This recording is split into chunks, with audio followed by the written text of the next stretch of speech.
Funding for Shaperillis is provided by Squarespace, the sponsor of today's video. From websites and online stores to marketing tools and analytics, Squarespace is the all-in-one platform to build a beautiful online presence and run your business. Well, it's the holiday season, so I figured it'd be good to treat you guys to a big video this month. And I've gotten a lot of requests over the years to rank the pre-Renaissance eras of Disney films. Everything from Snow White all the way up to Oliver and Company have gone completely untalked about on my channel. The only problem with me doing that is that I kinda didn't care enough to dedicate an entire ranking video to movies that I just wasn't really that interested in checking out. But then I thought of a solution. What if I took one video to rank not only the pre-Renaissance Disney films, but every Disney animated film? That way I could not only share my opinions on all the old movies I hadn't seen before, but also definitively figure out where the films from the Renaissance onward would rank in comparison to each other. I'm honestly just as curious as to how my personal ranking would pan out as you guys probably are. So I figured, let's do it! Let's make one big mega ranking video for all 61 Disney films as of 2022.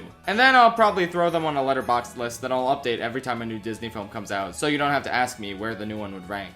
Now, a couple things I should say right off the bat. We're obviously going to be covering a lot of familiar ground since I've already made individual ranking videos for the Disney Renaissance, the 2000s Disney films, and the 2010s Disney films, in addition to a ton of videos about individual Disney movies. As such, there's going to be a lot of segments where I just don't have that much to say about a certain movie since I already said it all in a previous video. So if you'd like to hear more about a Disney movie that came out from 1989 to the present, go check out my segment on it in a previous ranking vid. I should also mention that a few of my opinions in those previous rankings have actually changed, with some films getting better for me and others getting worse. Mostly it was them getting worse. But yeah, if the order of some of my rankings doesn't line up with my previous ranking videos, that's not a mistake, it's just a reflection of my updated opinion. Next thing I want to mention is that this video only includes the 61 feature films released by Walt Disney Animation Studios. This does not mean that I'm ranking every single animated movie that was released by the entire Disney company. The main animation studio didn't make the direct-to-DVD sequels, nor the Pixar movies, nor any Disney Channel original movies. None of that. Do not leave me a comment saying I forgot to rank any movie. If I see any of you chuckle fucks in the comments saying, "You forgot a Goofy movie," or something like that, I will not be a happy camper. I did not forget anything. Any movie that isn't on the list of Walt Disney Animation Studios films Wikipedia article does not count. A Goofy movie was not made by Walt Disney Animation Studios, and I did not forget it on this list. But if you're curious, I would rank it at 15th place. Number 15. Anyway, this'll be a long one, so grab some grub, get comfortable, and enjoy as I take you through the sometimes magical, sometimes shitty, wonderful-ish world of Disney. Let's get it going. Disappointment in the game of life. And the single worst Disney movie of all time is... Say it. Dinosaur. I'm sorry, but this is one of those movies where I just legitimately cannot understand how anyone likes it outside of nostalgia. Every single time I see someone talking about how much they love this movie, they always say something like, "I adored it growing up," or "I've always loved this movie and always will." Like, would anyone think that way if they didn't grow up with this? I'm not saying it's devoid of quality elements. I mean, James Newton Howard's score is excellent, the opening 7-minute sequence with no dialogue is really strong, and some of the photorealistic backgrounds look very nice. But like, do you seriously consider Alador to be one of the best Disney protagonists? Do you consider Kron, whose name I had to Google, to be one of the best Disney villains? Do you think this story is one of the most compelling tales ever told by Walt Disney Animation Studios? They're just walking! It's just dinosaurs walking to a place for 80 minutes, all as the most cliche characters ever go through the most cliche dialogue and arcs ever. And I hate to say this because I know this animation was state of the art when it came out, but God, nowadays this is the single ugliest looking Disney film. All the character models and a lot of the environments just look like complete shit. It's so boring. There's nothing interesting to look at, there's no interesting characters, there's no interesting story. How do you make a film about dinosaurs, one of the objectively coolest things to ever exist, this dull and monotonous? I can't even really say that I hate this movie, because that implies that I have any passionate feelings about it at all. And I just don't. It means nothing to me. And I can at least say that I have feelings about any other Disney movie. So I guess that means I gotta rank them higher than something that makes me feel completely empty throughout the majority of its runtime. But you know what? I am nothing if not tolerant to other people's opinions. I don't care if you disagree with me about a piece of media. I once saw someone rank Majora's Mask as the worst Zelda game of all time, and my only response was, that's a bit silly. So you know what? If you want to go ahead and write your own video essay on why Dinosaur is an underrated masterpiece, and if you send it to me and I think it's well made enough, I'll go ahead and promote it on my channel's community tab. In fact, this applies to any movie I speak ill of in this video, because the last thing I want is for people to parrot my opinions mindlessly without forming their own. The only thing that annoys me more than that is the love monkey. No one's opinion of a movie is gospel, especially not mine. It's good to get different perspectives on movies, and I would really love to hear some non-nostalgia related reasons why people think Dinosaur is good. Like, I'm actually genuinely curious, so please enlighten me. And until you do, I'm gonna go back to not thinking about this movie at all, because it is one of the biggest empty voids of a film I have ever seen. At least James Newton Howard brought his A game, but it wasn't enough to save this travesty. Up next, Chicken Little. Fuck! I'm gonna keep this brief, because I really do want to make a full-on cinematic disaster review of this movie. And I know I say that I'm gonna do a full review on a lot of movies, only to end up procrastinating and never getting to them. But there are very few movies I feel as passionately about as Chicken Little. This movie is just so awful that it's kind of remarkable. Like, this would have been the second or third worst movie in my Illumination ranking. It's that hilariously pathetic. Nothing about it works. Sometimes there's a rare funny joke or the occasional epic as shit character like Morcupine Porcupine, who's probably the greatest character in Walt Disney Animation Studios history. But the film is just so morally and creatively bankrupt on every level. Every character is a horrible, unlikable prick, except for the main characters who are just fodder for cheap, quote-unquote jokes. Ha ha, the pig is fat. Let's all laugh at him for being fat. Ha ha, the duckling is ugly. It's funny how ugly she is. Isn't it funny? Laugh! My favorite part is when stupid-ass Buck Cuck basically says, "Gee, son, I never realized that emotionally distancing myself from you when you needed me the most was a bad thing. Sorry, ooh-woo." That's bad parenting, and I should know. Shut the fuck up! How are you this dense and awful? Like, it doesn't take a rocket scientist to realize that siding with the people who are publicly humiliating your son is a bad thing. Also, I hope you like pop songs, cause there sure are a lot of those in this movie. Most of them with no rhyme or reason, even though the movie thinks they're a good substitute for jokes. When Chicken Little tells the pig, "We will survive," he then starts singing, "I will survive." That's funny. That's such a funny joke. I hate this stupid ass movie. Every time I watch it, I'm just baffled at how badly it turned out. That's part of the reason why I want to do a full review on it, because the story of its troubled production is just so sad. Almost as sad as the movie, but not quite. Stupid ass movie that feels like it came from the studio that made Norm of the North, not this one that made actual masterpieces in the past. Anyway, I can't wait to talk about those masterpieces, but first we gotta trudge through more shit. So let's get moving. If it's not fun, why bother? Okay, so for those of you who don't know, in the 40s, because of World War II, Disney didn't have enough money to make full-fledged animated movies with one continuous story. So they made a bunch of package films that essentially consisted of a collection of shorts that have nothing to do with each other, getting slapped together and shoved in theaters. It was a valid practice that helped them stay afloat during this time period and raise enough money for the narrative features that they actually wanted to make. These package films, though, are pretty infamous for being not good. I watched them and yep! The worst one of these is Fun and Fancy Free, which is just so bad in so many ways that it's kind of ridiculous. First of all, there's only 2 stories being told, and the first one is absolutely awful. Half the movie dedicated to the boring as shit tale of Bongo the Bear. It's like Bambi if it were shitty, and it made me wish I was watching fucking Brother Bear instead. We're just following this stupid ass circus bear as he escapes and starts living in the woods, and then there's a lady bear and aw, they're in love. But oh no, now there's a big bear you have to fight. And there's also a song about how you should slap your significant other in order to express how much you love them. I wish I was making this up. I fucking hate this short so much. Oh, sorry. Did I say short? How silly of me. This banal and agonizing fucking tale takes up 40 minutes. I could live with this shit if it was condensed into 10 minutes. But really? You thought this story was worthy of taking up half a feature film? I hope Bongo dies a slow and agonizing death. I never want to see him again. The next story of Mickey and the Beanstalk is kind of okay. Not particularly interesting, but not the worst. However, it simply wouldn't be good enough for Jiminy Cricket, the character who led us into the first story, to do the same with the second. No siree! Instead, we have to go to this pathetic birthday party with two annoying as shit ventriloquist dummies who make dumbass, unfunny remarks throughout the entirety of the Mickey story. It just put me in a bad fucking mood, and I couldn't enjoy anything that was happening. Not even the funny meme scene where Mickey cuts the super thin bread. This was truly agonizing, and you should never watch it ever. It's so bad. Next!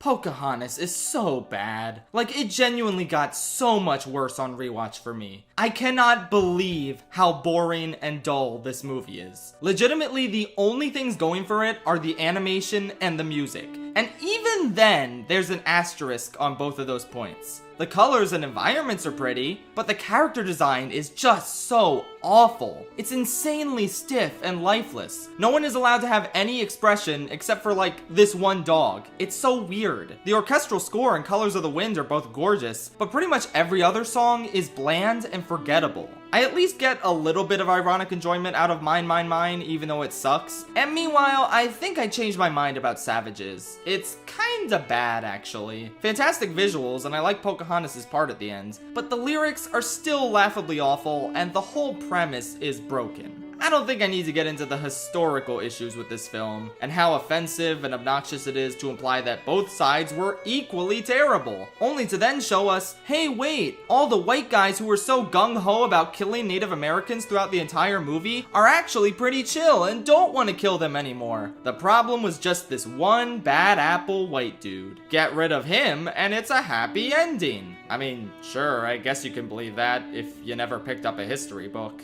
Actually, history books don't even accurately tell what happened. Bottom line is, this movie was an awful idea that should have never been made. Not only is it offensive, but it's agonizingly dull. Pocahontas and John Smith are so boring, and you never get invested in their romance. There's a death scene that's supposed to be dramatic, but it involves a character who only has like 3 lines of dialogue in the whole film. It's the guy Pocahontas' father wants her to marry, but she doesn't want to marry him because he's too serious. That's it. That's the only reason given. In fact, he's so serious that he doesn't even talk for most of the movie. Wow, how riveting. I'm so invested in him. Oh no, he died. Oh well. The villain sucks so bad. He's such a joke. Oh my god. His only motivation is gold. Gold. Gold, gold, gold. Find me that gold. Wow, how riveting. I'm so invested. He barely has a relationship with John Smith, and he never even meets Pocahontas. Why the fuck should I care about him when he has practically no connection to the main characters? Everything sucks. The stuff that isn't offensive has been done already in other Disney movies before or since. Legitimately, all you need to do to see everything of value in this movie is just watch Colors of the Wind.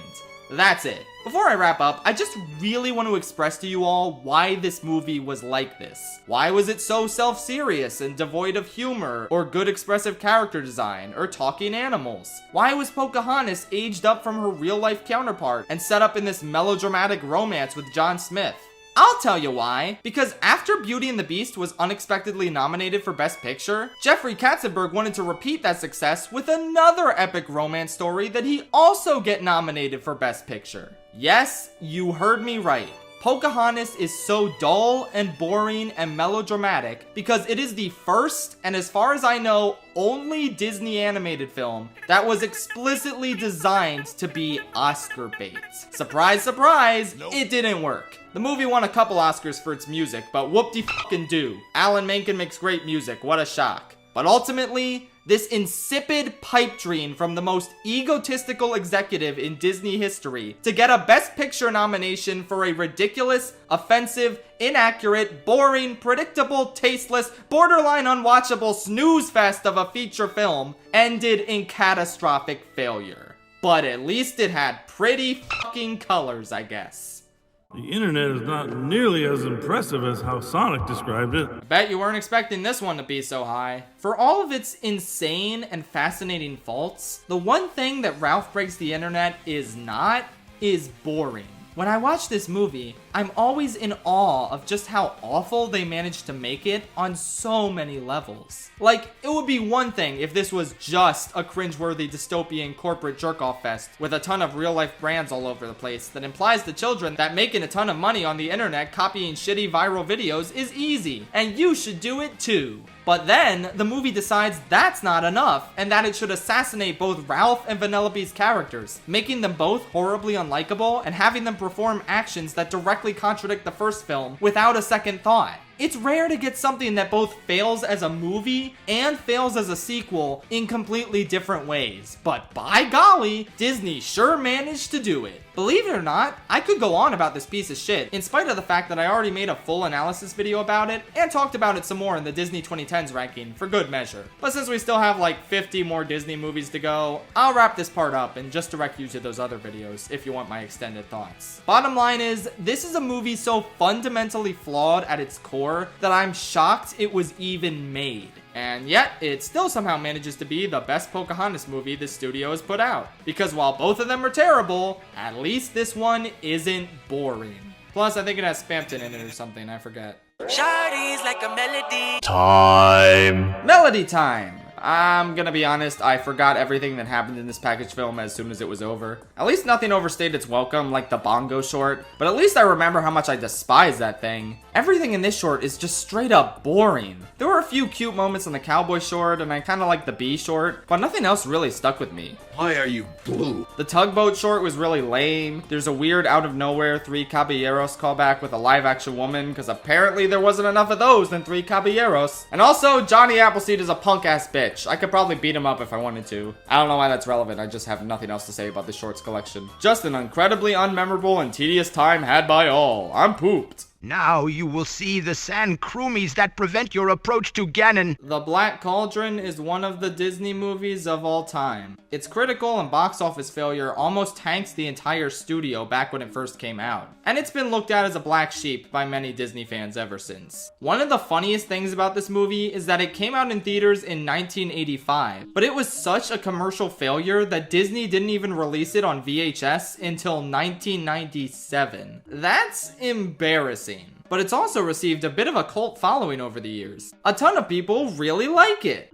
I'm not one of those people. I'm sorry, but I really couldn't stand this one. It is so boring and lifeless in nearly every regard, except the animation. I really like the gothic aesthetic they went for here, and there's a few fun elements, like these three witches were kinda neat. The bard guy wasn't too bad. I don't know, that's all I got. The main character in this is insufferable. He's always going on and on about how he's gonna be this great hero, despite the fact that he never really accomplishes much over the course of the film. The princess, who's just kinda boring, there's not really a ton to say or enjoy about her, even calls him out for this at one point, saying how his magic sword really did most of the work for them. And he's like, well, actually, it takes a brilliant hero to wield this sword, and you're a girl, so you don't even know anything about swords. He's so likable, guys. Isn't he such an awesome protagonist? Seriously, he never does anything to earn the status of being a hero. He doesn't even really defeat the villain, which, oh my god, don't even get me started on. You guys actually like the Horned King? I thought it was a joke, because that's what the Horned King is. Aesthetically, he's awesome, but then he starts talking and he's the most boring, generic jackass you could possibly throw into a fantasy movie. Ooh, I can't wait till my army of the dead is raised by the Black black cauldron. Oh no, I stood too close to the cauldron while it's sucking stuff in, and that's the way I get defeated. The main character kicked me once, and that's what caused me to stand too close to the cauldron. You've killed me. Good. Have I mentioned yet that this movie is basically a feature-length version of the Zelda CDI cutscenes, except played completely straight and not funny? Have I mentioned yet that the MacGuffin in this movie is a pig that can see the future? That's a fun idea that the movie does nothing with. The Horned King wants to use the pig in order to see where the Black Cauldron is, and 20 minutes into the movie, he has the pig and the main character captured. But then the main character splashes some hot water in his face and manages to run out of the room that has 1 million of the Horny King's troops in it. How did he manage to get away so easily? And now that I know he can get away easily from the Horned King in the first 20 minutes of the movie, how am I supposed to be intimidated by this villain for the rest of the movie? Friendly writing tip, guys, maybe build up a confrontation between the main character and the villain more. Maybe don't have it be the first conflict he has to face, and don't make it extremely easy for him to get out of it, cause then your movie has no tension for the rest of the runtime, now that we know that the Horned King is a fucking moron. He doesn't even kill the main characters at the end. He just leaves them in a room with the Black Cauldron unattended, and then they easily fuck up his plan. Oh yeah, and that pig that was so important in the first half of the movie? Yeah, they forget that was a thing too. The Horned King doesn't need it. He just follows the main party, and then they find the cauldron, and then he gets it from them. So all the buildup about the pig was completely pointless. Okay. Who the fuck wrote this movie? I haven't even gotten to the comic relief, who is neither comic nor a relief to see. This annoying little shit only exists to be annoying and a little shit. He has the most irritating voice, and he accomplishes nothing throughout the movie until the end where he's supposed to have this dramatic sacrifice. And I'll give the movie this, it was the only time I felt any joy watching it. I cheered when that little cum stain fell into the cauldron and died. And I audibly groaned when the movie brought him back at the end, because of course it did. Nothing matters. This movie fucking sucks. I'm sorry. I guess it was slightly better than Tales from Earthsea, probably because it was about half an hour shorter. But is that really the bar we want to be striving for? Is not the most boring animated fantasy movie I've seen that much of an accomplishment? At least it probably scared the shit out of little kids. Movies should do that more often. Look out, world!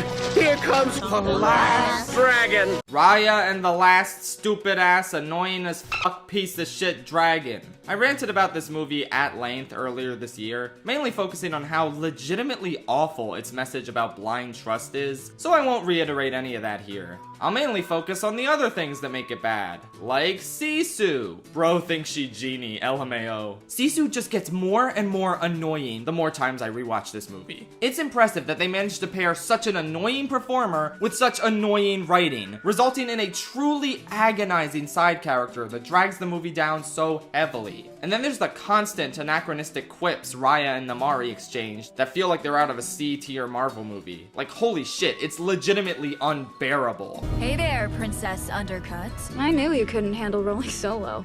You're nothing without your band. What can I say? Bling is my thing. Shut up! Shut up! Shut up! Shut up! The plot is also stretched so thin, and it's incredibly clear that this story really should have been a miniseries rather than a 2-hour film. It never feels like we spend enough time in any of the new locations, or getting to know any of the new characters that join the journey. And I like the side characters. The shrimp boy and the big tough guy are really fun, and even the con baby's okay. I wish we got to develop them more, but instead they just feel like part of a checklist for the plot. Like, okay, we have acquired a character from each of these regions in order to bring them all together in the climax. Huzzah! It hardly ever feels earned when these characters join the quest, because we need to zoom on to the next location already so the plot can keep moving. These structural issues, on top of the legitimately harmful message about trust this movie portrays, which again, you can hear more about in my other video, make it so this movie legitimately has some of the worst writing out of any Disney film. I don't even know what happened here. Like, did no one notice how much this script fundamentally did not work on so many levels?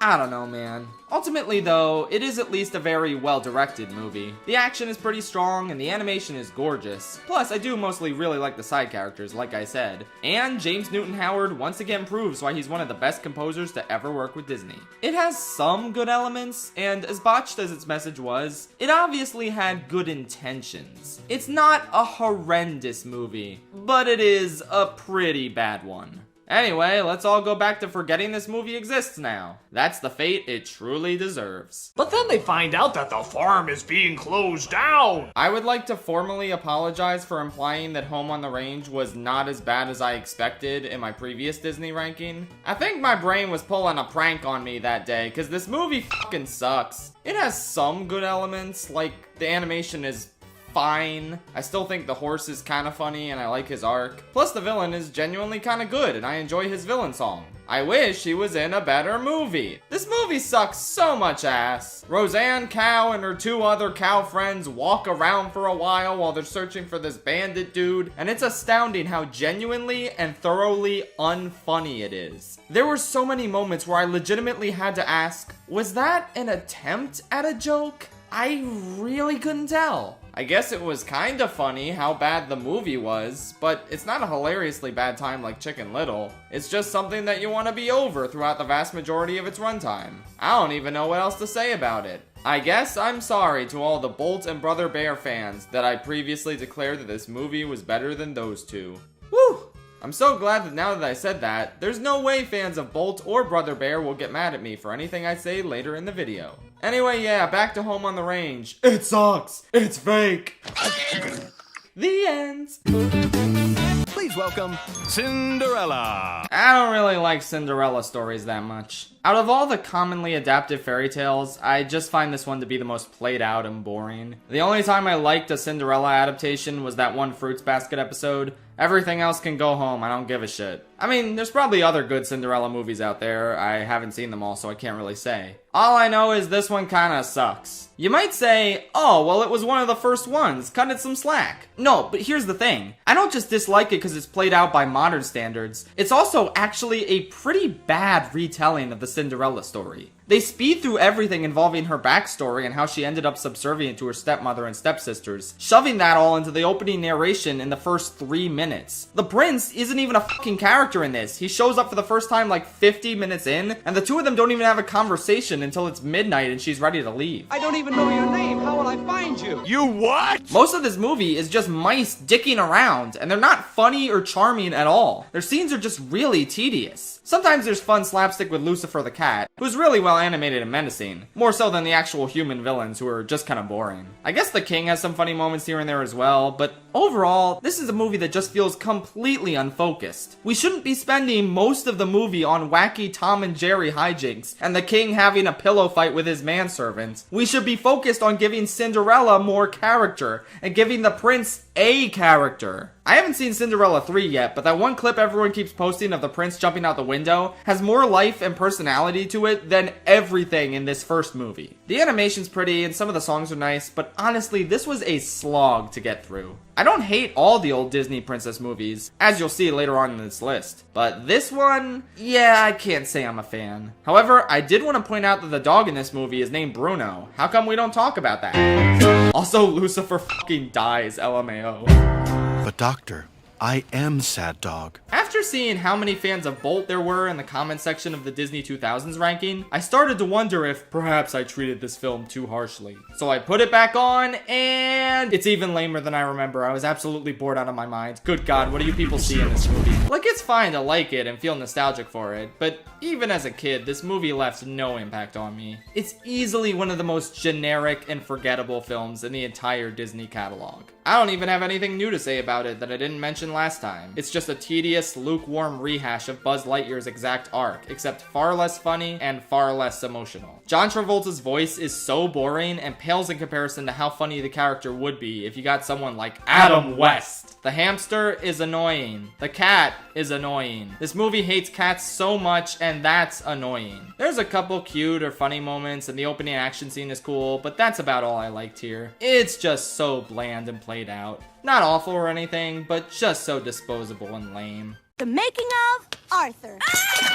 The Sword in the Stone. Yeah, this one kinda sucked, sorry. Essentially, this is the story of King Arthur. Except not actually, because the King Arthur stuff only happens in the opening narration and the last 10 minutes of the movie. For most of it, King Arthur is this bumbling, uninteresting kid who meets Merlin, and Merlin's all like, "Wow, kid, we really need to get you an education." So the rest of the movie is Merlin turning him into various animals, so I guess he can learn animal stuff.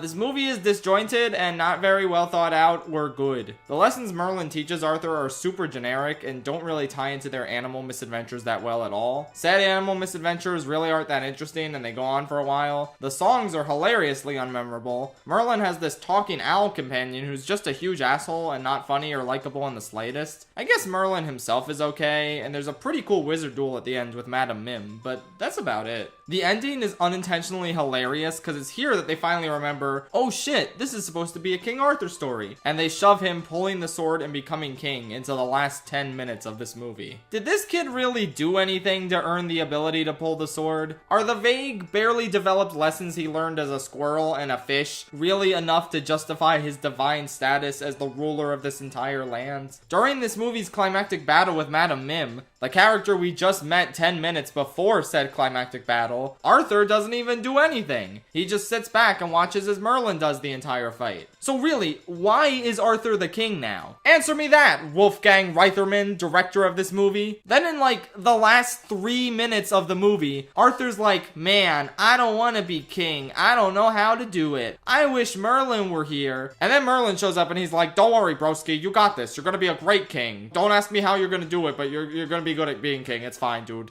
And that's the note that the movie ends on. The fuck? Weird ass confused as all hell movie. I'm never gonna watch it again, but I guess I'm glad it exists so Merlin can be in Kingdom Hearts and give me access to the Winnie the Pooh world. That's always a nice world. You're going to Brazil! The Three Caballeros sure is a longer and more annoying version of Saludos Amigos. Yeah, I don't know, this one didn't really work for me. It starts out with the framing device being Donald just watching random movies, like this random penguin short that isn't really that fun or charming. Then there's a flying donkey story that also isn't very good. Hey, I can fly! Then the main story kicks in and it's just Donald vibing with Jose and then getting sent to Brazil, where they meet Panchito and go to Mexico and learn about it, and also Donald is extremely horny the entire time and will flirt with any live action woman that he sees. Then there's a bunch of colorful noise on the screen and then it's over. Some of the animation is neat and I like Jose and Panchito, plus that one bit where Panchito keeps singing and Donald and Jose try to cut him off genuinely got a really good laugh out of me. But Donald's a bit annoying in this one with his insane horniness, and overall it just feels like the film is constant chaos with absolutely no structure and no off switch. The few moments where the film actually does slow down are genuinely jarring. Like after a shit ton of wacky nonsense, Panchito's suddenly like, oh by the way, let's all take a moment to celebrate the journey of Mary and Joseph and the customs we perform to commemorate them. And it's like, where did that serious quiet moment come from in a movie that's been nothing but chaos for the past 45 minutes? I also can't really tell if this movie's culturally accurate or if it's offensive and exploitative. With some Disney movies, it's extremely easy to tell. But with this one, I'm not so sure, and I'd love to hear from Brazilian and Mexican people regarding how they feel about it. All I know is, I didn't really enjoy it all that much, and I thought Saludos Amigos was better, even though that movie had its own shortcomings, which we'll get to later. One more thing I'll say about this though. It's one of many older Disney movies that uses the word gay as a synonym for happy. Obviously this is hilarious and a big fuck you to modern homophobic Disney, but its use in this movie is particularly funny because even though Donald keeps flirting with women, the main characters keep singing about how they're three gay caballeros. Donald Duck, the bi icon we needed. Please, sir, I want some more. Alright, you guys want to know why Oliver is my least favorite musical of all time? It's because it's an entirely hollow show that constantly prioritizes plot over character. Every character in the story exists to move the plot along, but you never believe any of their relationships or aspirations are genuine. Oliver is not a character. He's a plot device for the characters around him to use, never actually doing anything to affect the story himself. The Artful Dodger meets Oliver, sings a catchy song about how they're friends now, and then ceases to be relevant for the remainder of the story. The main villain doesn't even show up till Act 2 and never develops any personal beef with Oliver, the quote-unquote main protagonist. The only sympathetic character in the whole show, Nancy, gets the most unfair and cruel fate, while other morally dubious characters like Fagin get away completely scot-free. I fucking loathe this musical with every fiber of my being. It's such a detestable storytelling failure on nearly every level. Oh, wait a minute, this was supposed to be a segment on Oliver and Company, the Disney adaptation of Oliver Twist. It's better than the musical. Still not very good though. A lot of the same problems reared their ugly heads. Oliver never does anything in this movie that directly affects the plot. He's still just used by the people around him. The movie constantly insists that short, relatively uneventful scenes are the basis for deep character relationships, which is just absurdly flimsy. Like, Oliver winds up at this place where these dogs hang out, and then some evil dogs that belong to Mr. Sykes come. So he scratches one of them, and now the dogs are all like, "Wow, kid, you're really one of us. Yay, he did it. He belongs in the gang now, I guess." Whatever, it's nice that they're starting to warm up to him. Except no, somebody cranked that oven up to the max temperature, because starting to warm up is the understatement of the century. The very next day, they pull a heist and he gets separated from them. And they're all like, "Well, we gotta save him, he's one of the gang." One of the boys. Yeah, call me crazy, but I don't think these guys are really the sentimental type. Especially not for a cat they met less than 24 hours ago. But whatever, they go save him from this rich girl's house, and he's like, "Hey, I wanna go back there." So they're all like, "Wow, how could you reject us like this? I thought we had something special." But like, no, you absolutely did not. I barely believe he even has something special with the girl. All they spent was one montage together while she sang a hilariously generic song. She reminds me of that girl from the Tom and Jerry movie. I'd rather watch the Tom and Jerry movie than this. With that said, there are some elements that are done better than the Oliver musical. Mr. Sykes is still boring and isn't nearly as cool as he is in Shark Tale, but at least he shows up earlier than halfway through the movie, and he has a pretty sick death scene. Occasionally, the dogs are funny. Most of the songs are pretty lame, but that one song, "Why Should I Worry?" that shit slaps for real. For real? I used to listen to that all the time growing up without actually having seen the full movie, which is the best way to experience it. But there's still changed elements that don't really amount to anything. Like, why is it set in New York City now? Because I don't really feel like they used New York City to its fullest potential. It just kind of feels like window dressing, and you could have told this story anywhere. Also, there's this Bette Midler dog who is just kind of annoying. And then the Cheech Martin Chihuahua starts hitting on her, and immediately you can tell that they're gonna get together in the end, despite all logic and reason being thrown out the window in order for it to happen. What does she see in him all of a sudden? I really don't get it. I don't know, it's not the worst, but its story and characters kind of blow, and in my opinion, that's partially because of the story it's adapting. I haven't seen every Oliver Twist adaptation out there, but there's gotta be a good one, right? They can't all be terrible, right? I hope she made lots of spaghetti. I just finished Lady and the Tramp, and I don't remember a single thing that happened in it outside of the spaghetti scene. Okay, hold on, let me watch it again. 1 hour later. Yeah, nope, still nothing. Okay, I'll watch it for a third time, and this time I'll write down my points as I'm watching. Okay, got it. The entire first 30 minutes of this movie is so unnecessarily drawn out, and it takes forever for anything interesting to get going. I don't mind when a movie vibes for a while as long as the characters are enjoyable, but these ones are just really boring. Aunt Sarah is a pitiful quote-unquote antagonist. Her racist cats only appear for one scene to torment Lady and then disappear from the movie entirely, which is probably a good thing. The romance is practically non-existent. If you take out the admittedly really good spaghetti scene with the lovely Italian stereotypes, then barely anything about Lady and Tramp's interactions feel romantic. There's not even really that strong of a contrast between Lady's fancy upbringing and Tramp's rugged lifestyle. You'd think Lady would have trouble adjusting to life outside her house and Tramp could help her along. Or they could argue about who has the more fulfilling life. You know, interesting things you can do with this premise. But they don't do those. The plot also shifts into maximum overdrive in the last 10 minutes when a random rat we've never seen before breaks into the baby's room, so Tramp has to save the baby. But uh-oh, Aunt Sarah thinks he was attacking the baby, so he's sent to the dog pound. But don't worry, Lady shows that, oh shit, it was a rat, which means the other two dogs now go rescue Tramp, and Lady and her owners follow behind. And then one of the dogs seems to die, but then it turns out he's fine, he just broke his leg. And now the rich couple adopted Tramp, and he and Lady have a ton of kids, and they all come together for Christmas. And yeah, that was all crammed into the last 10 minutes. This movie meanders for so long in the first half, and then it tries to make up for that meandering at the very end with its breakneck, madcap climax. It's not good. I will never remember anything about it except for the lovely Italian stereotype scene.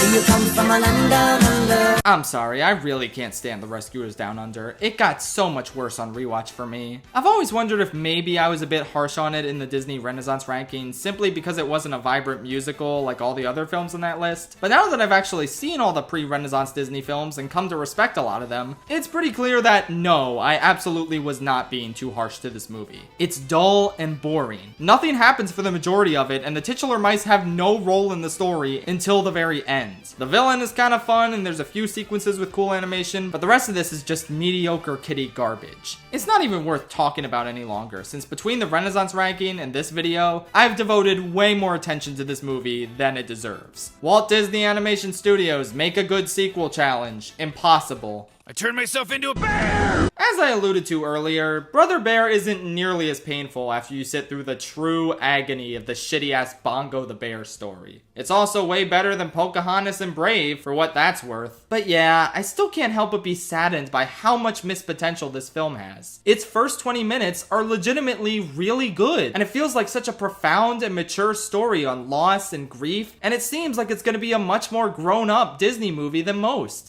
But then the fucking animals start talking and now it's a baby movie. It's so annoying. Like, it feels like a completely different writing team did the first 20 minutes and then handed the rest of the movie off to literal 5-year-olds to finish. To be fair, it has some good, strong dramatic moments that peek their head in during the third act. And I actually did find the moose to be kind of funny, but man. When the emotional climax of the film is completely inaudible because you felt the need to play a bullshit, corny Phil Collins song over it, that's how you know this needed more time in the writer's room. And before you get on me for not liking the Phil Collins songs in this one, I actually do love Great Spirits. It's a legit jam that I still listen to this day. Yeah, not the worst. It did have legit promise, and it's a great story on paper, but the execution left a lot to be desired. Also, Coda's motivation throughout this movie is to get to the salmon run. Don't you have someplace to go? Yeah, the salmon run. Trust me, kid, you do not want to go there. It is brutal. Oh my god, I have seen some shit. What a Strange. Strange World is Disney's most recent and possibly most mid film to date. No, seriously, I barely have anything to say about this film. I'm really glad I decided not to review it last month because I'm really stretching to think of stuff to say in this short ranking blurb, let alone an entire video. It pretty much meets the baseline requirements for a passable family film and not much else. Nothing in it was potentially bad for kids, like some of the messages in Raya or Ralph Breaks the Reputation of Disney Animation Studios, but nothing particularly grabbed me to elevate it above stuff like Big Hero 6 or Frozen 2, which I also found mid, but at least they had Baymax and a couple good songs, respectively. The character design here is not great. It reminded me a lot of Sony Animation character designs, and not in a good way. I actually kind of liked the part at the beginning, before they went on the journey to the strange world, better than the actual journey itself. It was just some nice slice of life stuff that I found decently charming. But then they go to the strange world, and the movie is so boring and generic and played out. The creatures they encounter are fine, and the characters themselves are also fine. I didn't dislike any of them, but none of them really grabbed me either. The conflicts between the dad and his son are fine. The conflicts between the dad and his father are fine. Everything in this movie is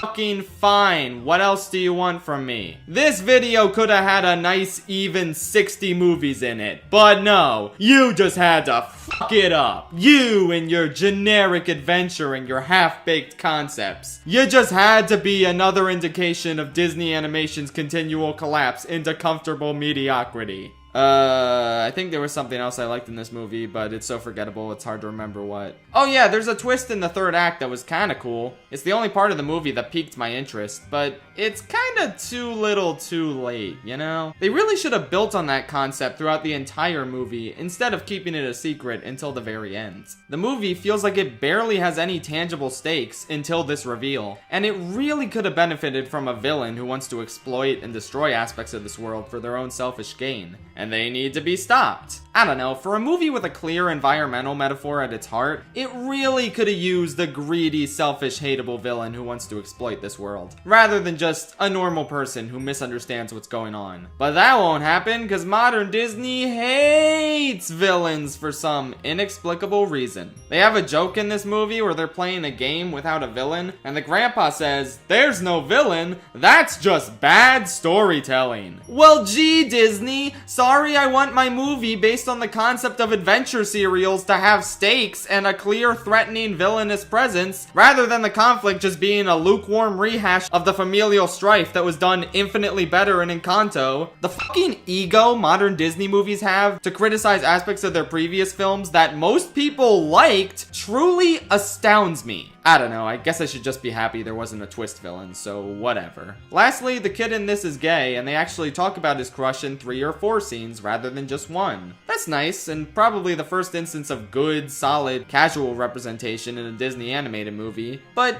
it still feels pitiful compared to the representation Owl House has been putting out, so whatever. It's nice, but not particularly noteworthy in the grand scheme of the movie's story, which is fine. Casual representation is still welcome, but it's hard to see it as too big of a deal when Disney television animation has far exceeded it. If this is the reason Disney barely marketed this movie, then fuck 'em. Boring, generic animated movies with a gay character deserve to be seen by kids as much as boring, generic animated movies with all straight characters. Huh, I guess I had a lot more to say about this movie than I thought. It's lame, and you're not missing much by skipping it, but I almost want to recommend checking it out, just to spite corporate Disney for hating gay people so much. Plus, maybe you'll like the movie more than I will. Maybe you'll want a plushie of the stupid blue mucus thing. Who knows? I want to go to bed.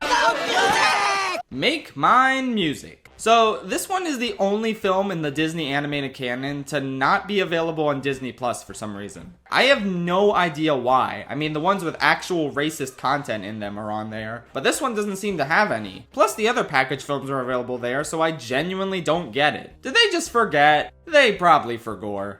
I keep having this nagging feeling that I've forgotten something. Hey, if you forgot it, it probably wasn't all that important. It's a shame too, because this is leagues better than Fun and Fancy Free and Melody Time.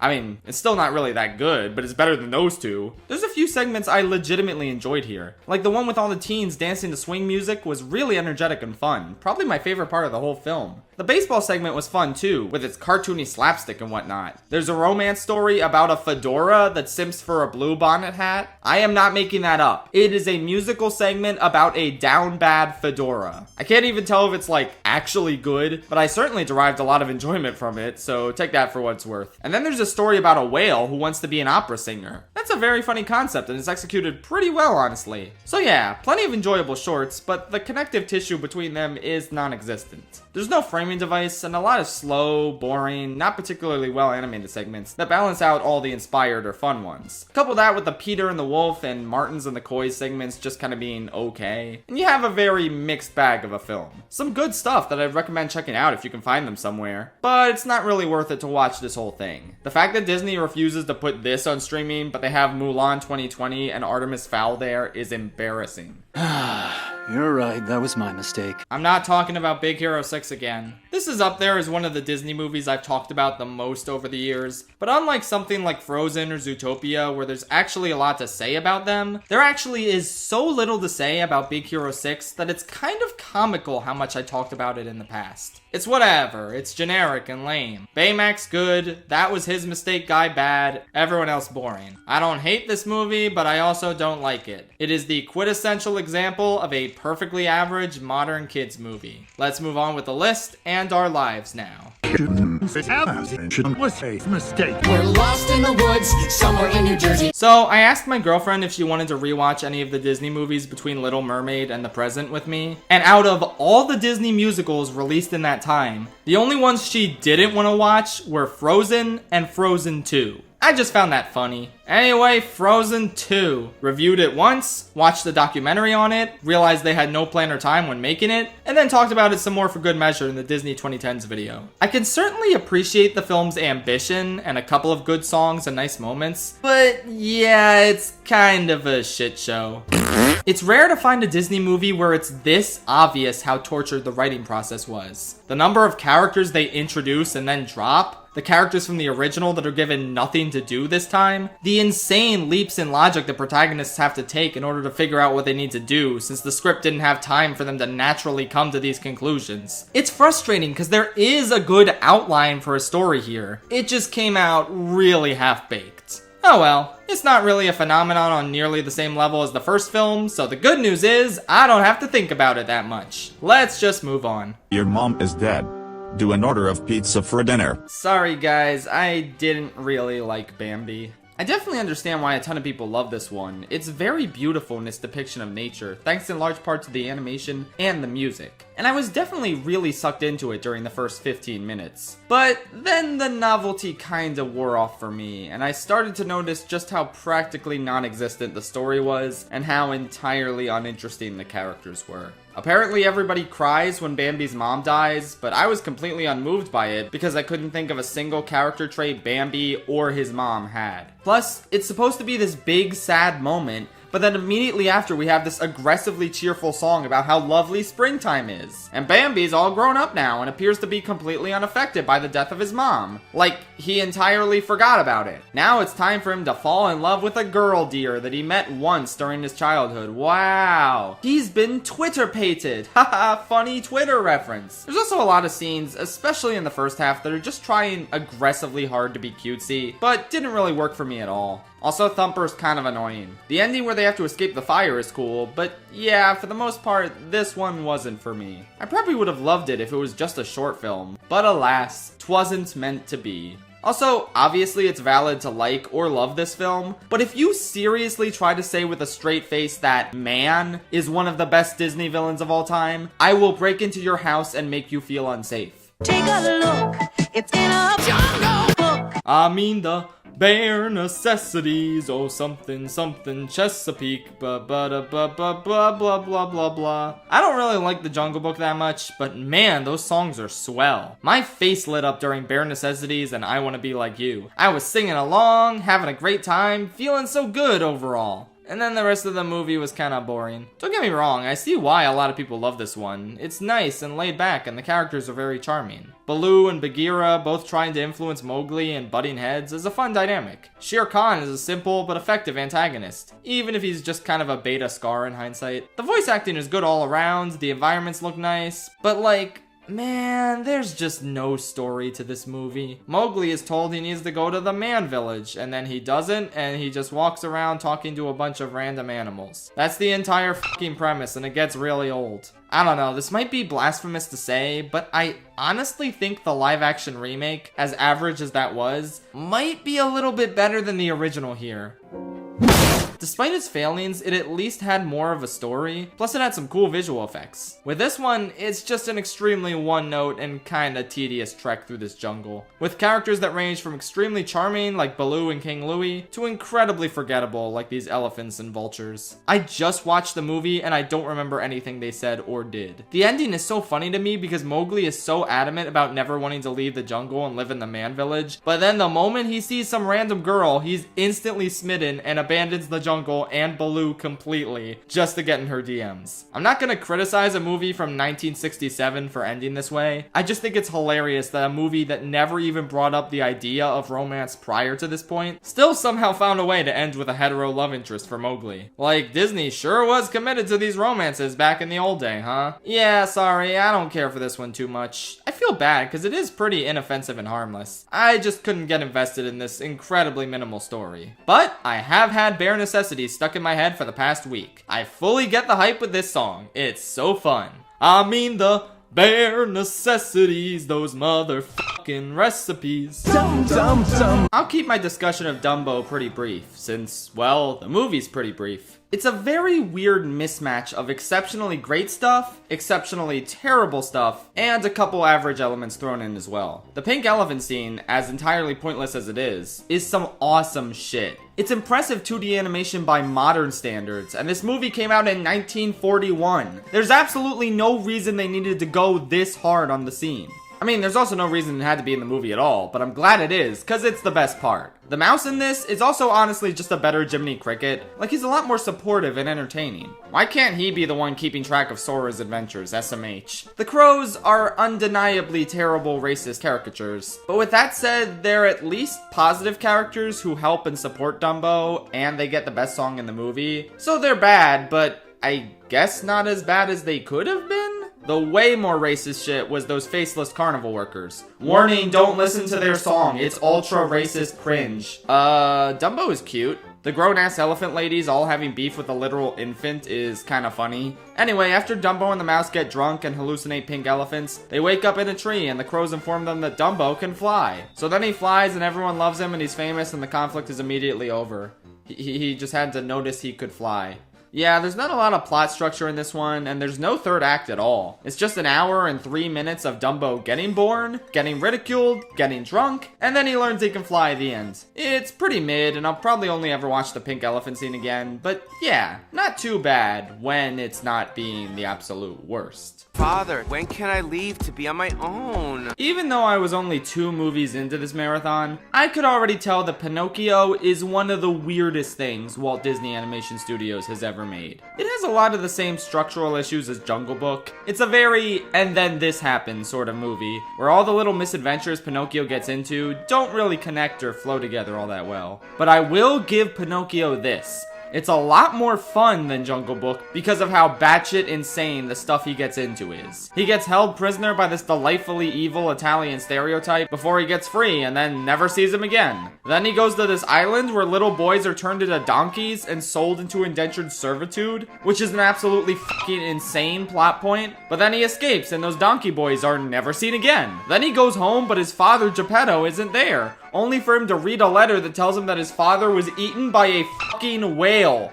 What? Where did that come from? What's happening? This movie's insane plot structure would be totally fine if it had a strong theme tying it all together, but that's kind of my biggest issue with it. This is designed to be a morality story where Pinocchio's values are tested so he can potentially become a real boy in the end. But the problem is, he doesn't really get into these precarious situations because of his faulty morals or values. It's more so because he's just naive and doesn't know how the world works. So he trusts this shifty fox man who tricks him into getting into these scenarios. It's less so a failure of Pinocchio's character and more so a failure of Jiminy Crickets for just being an irresponsible, terrible guardian. As well as Geppetto for not just walking him to school and making sure he gets there. Like, if you've never seen the movie, you probably assume Pinocchio's nose that grows whenever he lies plays into the movie a lot. It's a blatant examination of his honesty, and it's what most people typically associate with the character. But yeah, no, he only lies and causes his nose to grow in one scene. He's not like a pathological liar who needs to learn over the course of the movie that lying is wrong. He's just a naive kid who was literally born yesterday, who gets into bad situations because his guardians don't even try to tell him the difference between right and wrong.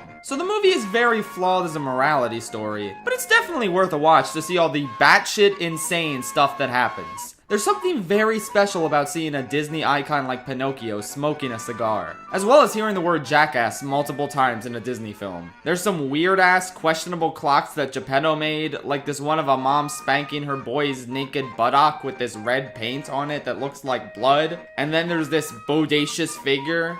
Why did he make either of these? In one scene, the cat goes up his ass, and also he sleeps with a gun under his pillow, which is delightful. There's a song they sing that proudly proclaims an actor's life is gay. Haha, fuck you, modern Disney, you homophobes. This is in one of your movies. You can't erase this. There are references to Alice in Wonderland and Little Mermaid at different points.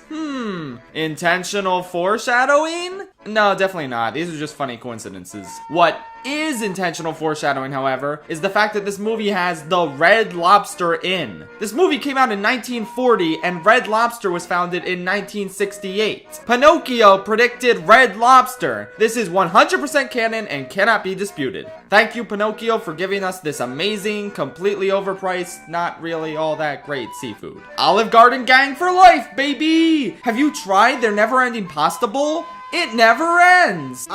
Amigos! We're all amigos! Saludos Amigos is the shortest Disney animated film at only 42 minutes. It's not really an animated film, it's more so half documentary short, half collection of animated shorts, all centered around various South American countries. Honestly, that's a pretty cool concept, and I'd love to see a modern interpretation of said concept, made by people who actually come from the culture that's being adapted. This movie would be so awesome without the blatant commodification of South American culture by US businessmen. And it's more than a little awkward nowadays to learn about these cultures through the myopic framing of a bunch of white dudes here to condense this rich culture into a profitable animated film for predominantly white audiences. But like, that's how most Disney films are made. This is the only one that just blatantly shows us that process. Ultimately, while some aspects of it are certainly aged, it's a relatively enjoyable watch. Donald and Goofy get into some fun, wacky shenanigans. There's a short about this little anthropomorphic plane that's better than the entire Cars trilogy, and the ending bit has incredibly stunning and creative animation. If nothing else, you should definitely check out the ending of this quote-unquote movie. In terms of the whole package, considering how short it is, it's a pretty decent time that held my interest throughout its entire runtime. Not too bad in spite of how obvious its shortcomings are in hindsight. The Aristocats is like the perfect example of an average Disney film. It's a charming little movie with a cute little story and nice animation, and yeah, I don't know, it was perfectly pleasant. I thought these two dogs were funny, and I liked the slapstick they got into with Edgar, who's also a pretty delightfully petty villain, even if he is a bit simplistic. The dude cat had a pretty sexy voice, and I liked him bonding with the family and all that stuff. The song Everybody Likes was pretty good, except when it was racist. The movie was never annoying, though maybe some scenes went on a bit too long, and it could have been a tad shorter since there's not really a lot of story content. But at the end of the day, it's cute, it's fun, I had a decent time watching it. There's just not a whole lot to say about it, and I probably won't see it again. Start the new rescue helicopter! The Rescuers is better than the Rescuers Down Under because the mice actually have a role in the story in this one. And the kid isn't a supreme dumbass. She's actually pretty smart and adorable and just overall pretty enjoyable. Yeah, this is the best film in the Rescuers cinematic universe. It's also just kind of okay. I think the first 30 minutes or so are very charming and fun. I love the idea of this rodent rescue aid society, and I love how in the first scene, Bernard is just straight up dressed like Mario. I know this movie came out before Mario even existed, but come on, Disney clearly looked into the future to see Mario's design, and then they just gave it to this mouse boy. There's some fun sleuthing and fun chasing, but I kinda lost interest when they got to the giant bayou. The villain is just kind of the Walmart-ass version of Cruella de Vil or Madame Mim, and some of the side characters are just boring. Hell, at this point, you start to notice that the titular rescuers are kinda boring too. But there's some fun sequences, like when the alligators are trying to catch the mice who are inside this organ. Plus, the climax is pretty fun as well. It's a perfectly decent little watch that I had a perfectly decent little time with. But whoever decided that this movie deserved a theatrical sequel instead of The Great Mouse Detective should get eaten by an alligator. Okay, maybe that's a bit too harsh. Actually, it wasn't harsh enough. Oh, what the fuck? Frozen, Frozen, Frozen. I've pretty much exhausted all the topics of discussion I wanted to say with this movie over the course of the many videos that have covered it in the past. But I do think this video, that delves into every Disney animated film ever made, is a great place to discuss the bizarre legacy this movie has. It's hard to really say if Frozen is overrated or overhated. I mean, it's kind of both, but also kind of neither. Is it worthy of being the worldwide cultural phenomenon that it is? Oh, absolutely not. It's baffling to me that this movie took off as much as it did when every other Disney musical from the same era were just so much better in nearly every way. But at the same time, while the movie and its characters remain popular with children to this day, I feel like most teens and adults are really dismissive of this movie. And like, I get why. It's annoying seeing it everywhere when it's not actually good enough to justify its omnipresence in our modern culture. But at the same time, that's not really good enough justification to call it a bad movie. Because it really isn't. There are some aspects of this movie that are exceptional and do live up to the hype in some ways. Like, Let It Go really is that good. Anna and Kristoff have great chemistry. Olaf is actually pretty funny in this one, and then never again, kinda like the Minions. And it's honestly a really well-directed movie, with good pacing and a lot of tension during the scenes that are supposed to have tension. All the problems lie with the script, and they are significant problems. I still think the tonal whiplash at the end of Fixer Upper is some of the worst in any Disney movie. The rock trolls themselves still suck. Hans still sucks. Do You Want to Build a Snowman still sucks. It's a movie where the good and bad elements are always at war with themselves. And yet, enough people latched onto those good elements to make this a worldwide hit. Because yeah, those elements weren't just good, they were phenomenal. But the film as a whole is nonetheless wildly uneven. And while I kinda like it, I'm absolutely not losing sleep over the amount of people expressing how much they don't like it. I can't even really enjoy the good stuff like Let It Go because of how overplayed it was. It's similar to how I currently feel about Hamilton. Sometimes too much popularity can be a detriment and make you sick of something regardless of its quality. And Frozen is probably Disney's biggest example of that. I think it's a perfectly fine movie with a lot of exceptional elements, but I could probably go another 10 years without ever watching it again. Also, just for funsies on this rewatch, I paused the movie before Let It Go started and put on the Kingdom Hearts 3 version instead. It was hilarious. I really want someone to just make a cut of the movie where it's the exact same, but the Kingdom Hearts 3 version of this song is inserted in. That's the ideal way to watch the movie. Take him out. Winnie the Pooh, not to be confused with The Many Adventures of Winnie the Pooh, is still pretty charming and sweet. After watching the original film, I can really appreciate even more just how timeless and tonally consistent this 2011 reboot is. Especially considering this came out the same year as shit like The Smurfs, which completely bastardized its charming source material. So it's nice that Disney didn't try and make Winnie the Pooh more hip and modern or some shit like that. It's nice and cute and all that jazz, but it's still just so weirdly short, and I wish they would have developed it more or added more stories. It doesn't really feel like a feature film, and as the last 2D animated film from Disney Animation, it's not the best way for that style to go out. But for what it is, it's pretty cute. I pretty much said all I had to say about it last time though, so let's move on. Where is the treasure?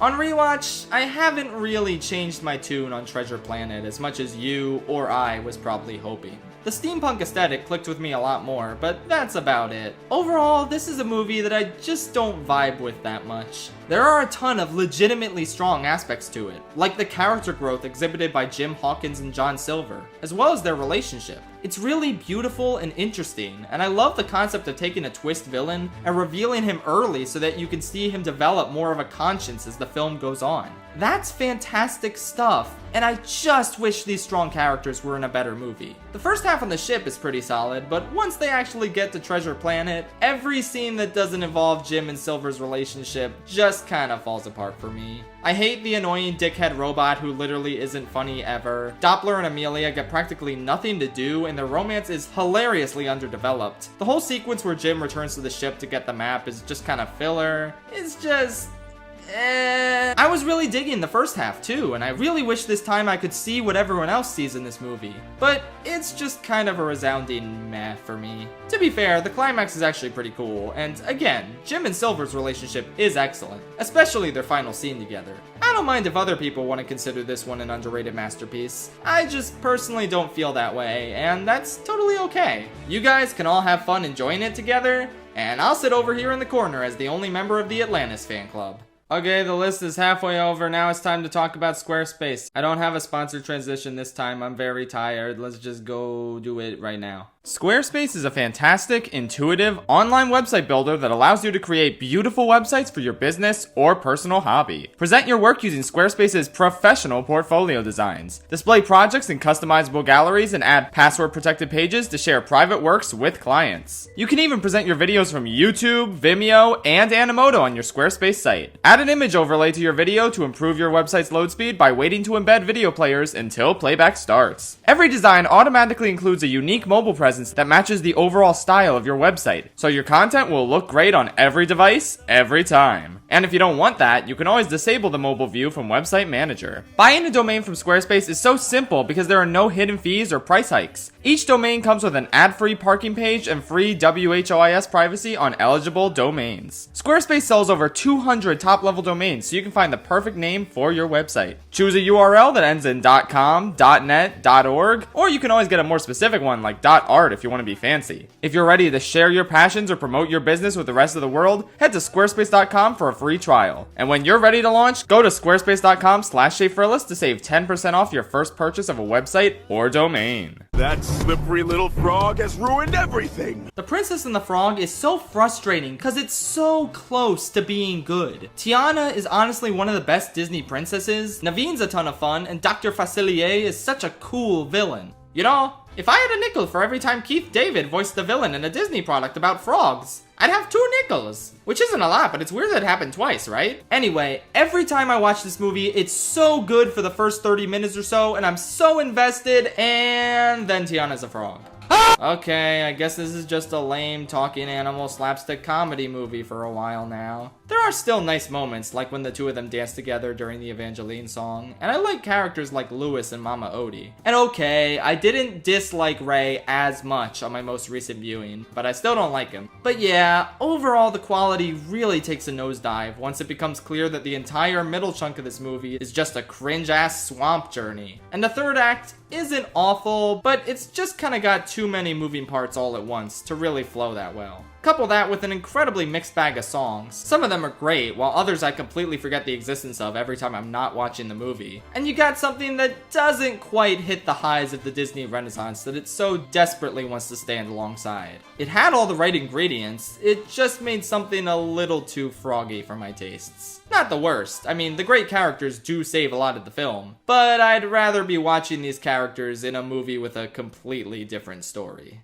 Fox and Duck Hunt! I really wasn't expecting much from The Fox and the Hound, but I was pleasantly surprised at how much I enjoyed it. It's just a very sweet little story of two friends torn apart by circumstances out of their control, and I was actually really invested in whether or not their friendship would be okay in the future. Though, perhaps not as much as I could have been, because the whole portion that showcases their friendship as kids is really rushed. It's like, they meet each other, and then immediately after that, a song starts playing in the background that's all like, "Oh yeah, they're the best of friends." Like, what? They just met. What are you talking about? Ultimately, I was still invested in their friendship and the unfortunate turn it took, and I was really sad to see them torn apart. I was also sad to see that they devoted time to giving the fox a female love interest, who only showed up in the last 20 minutes of the movie and only exists to be the female love interest. That was not a baller move. Another thing that I found kind of weird at first was the fact that nobody dies in this movie. Like, this one hunting dog gets hit by a train, and he comes out of it with just a broken leg. It's kind of bizarre because he doesn't do anything in the narrative after this accident, so they totally could have just killed him off to raise some stakes. I was also sure that the villainous hunter would have died in some sort of accident while chasing the fox at the end. Or maybe the fox would die, or maybe his girlfriend would die. I don't know, there's a fucking bear attack, and everyone survives it somehow. Rather than dying for his hubris in chasing the fox, the hunter survives and decides to let the fox get away when the hound tries to protect him. It felt weird at first, but ultimately, I kind of appreciate the fact that everything worked out and we could just have this nice story where people grow and everyone ends up on good terms at the end. Yeah, you could definitely argue that some of the decisions this movie makes were a bit toothless, but I nonetheless thought they all amounted to a pretty nice movie. Nothing amazing, but still pretty good and investing and underrated.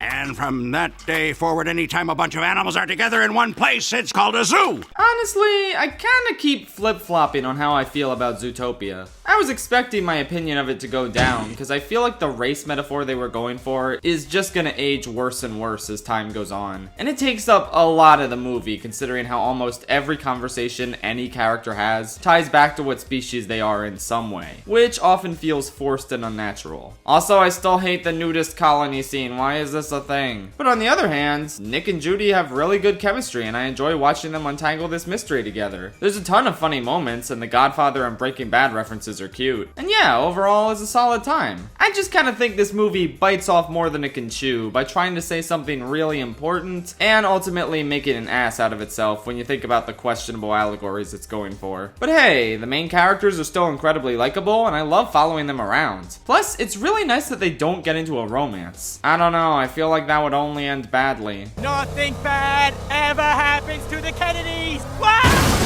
Plus, there are plenty of powerful moments that legitimately do speak to the evils of prejudice and stereotyping. A rather uneven film, I suppose, but I still like it and think it's pretty fun in spite of its faults. Not a masterpiece, but still solid. Oh, merry man! Ah, I remember my first exposure to Disney's Robin Hood. It was in the year of our Lord 2022. It was this year. When I watched Hour of Poop's YTP masterpiece, Friar's Rubbing Wood, Fall of Nottingham. It's legitimately one of the funniest and most well-edited YouTube poops I've ever seen. And I kind of assumed that when I got to the actual Robin Hood movie, it would be a disappointment in comparison. And yeah, obviously that's true. But I was actually surprised at how good of a movie it really was. It's got an incredibly endearing cast of characters, from the heroes to the villains. And I surprisingly really liked how laid back and chill it was. I assumed Robin Hood would have some sort of epic adventure to go go on, but it's more about him scamming Prince John and trying to get back with his lady friend, and it's pretty fun stuff, not gonna lie. I think it would have been cooler if these characters were used for some sort of heist movie, in the vein of... Mail. You got mail. Whoa. In the vein of something like, say, Lupin III. And we do get kind of a heist at the end, but it's not really anything substantial or elaborate. Speaking of the ending, that shit is dumb. Everyone is suffering because of Prince John being a terrible, greedy king. So Robin Hood's clearly gonna unseat him somehow, right? No, actually, the real king comes back from the war off screen in the last 3 minutes of the movie, and then he takes over again. Don't worry about it, everything's fine now. Disney would never want its protagonists to overthrow a monarchy, don't be silly. Anyway, I also think the romance and Maid Marian's character in general is kinda weak. Plus, yeah, the notorious recycled animation in this movie does really stick out, even though I do understand that it was necessary for budgetary restrictions. It's weird, cause it almost blends in pretty well, but your brain notices it more because they got the exact same voice actor as Baloo to voice Little John, who already looks exactly like Baloo. So since you're already thinking about how this bear is literally just Baloo again, you're more prone to notice that he dances in the exact same manner as Baloo in this one scene. Why did they have to use the same actor? And why did they give the snake hypnosis eyes in the first scene? He doesn't even use them later in the movie. It's just an awkwardly placed Jungle Book callback that reeks of recycled animation that they didn't need to recycle. So okay, yeah, there are problems and weird little things, but honestly, this movie's just really fun overall. Fun characters, good slapstick, immaculate vibes. I really do like it. Even if the YouTube poop was better. I mean, it has Jango Fett. That automatically makes it better. Come on.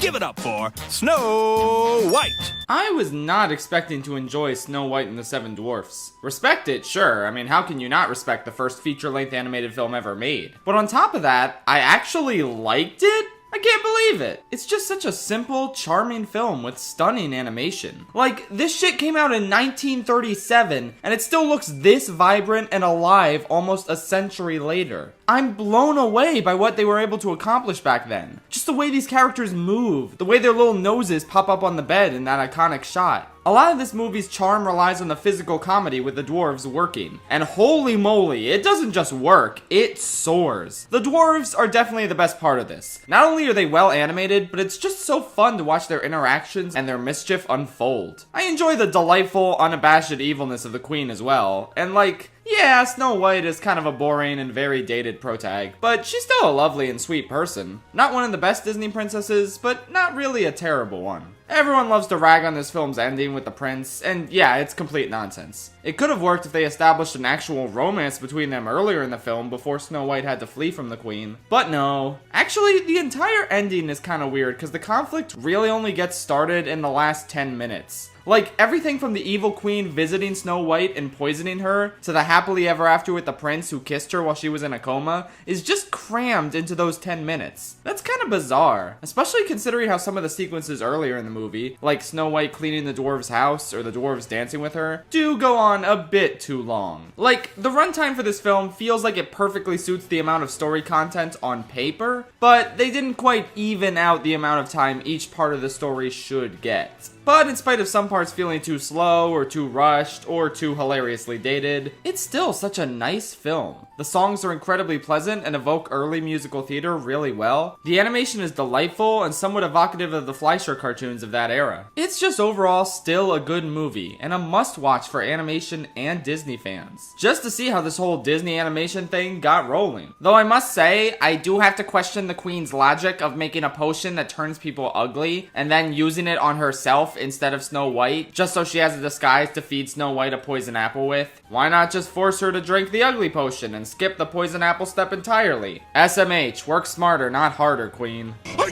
got the ugly! Wake him up like Sleeping Beauty! Sleeping Beauty is the best of the 3 classic Disney princess movies because it has Maleficent, and Maleficent is cool as shit. Now that I've seen this movie, I finally get the hype around her. Yeah, she's not complex or layered or anything. She's pretty one-dimensional and her motivation is just, she didn't get invited to the party, oh no. But I don't know, that's what's so cool about her. She's just this petty bad bitch who's evil and she loves it. And she delivers the rawest line in any Disney movie. Now shall you deal with me, O prince, and all the powers of hell! Like, hell yeah, fuck him up. You're doing great, sweetie. The entire last 15 minutes of this movie are such an incredible and surprisingly tense spectacle, with such potent gothic imagery and amazing colors. So yeah, great villain, and also the rest of it's not bad either. You can tell Disney learned from the mistakes of Snow White and Cinderella, and they're starting to make progress with the central romance. Like, the prince and princess here spend a bit of time together. Plus, the prince has some personality and a couple funny lines. He acts a little bit creepy in the woods, but it's not too bad. Ultimately, he's a step up from the last two boring-ass princes. Aurora's kinda boring, but honestly, she's not really the main character. It's more about the three fairies raising her, who are pretty charming and occasionally funny as well. And so are the kings of the two kingdoms where the prince and princess are from. Honestly, I'm just surprised at how charming nearly all of the characters were. And not only that, but the backgrounds and shot compositions in this movie are just so richly cinematic.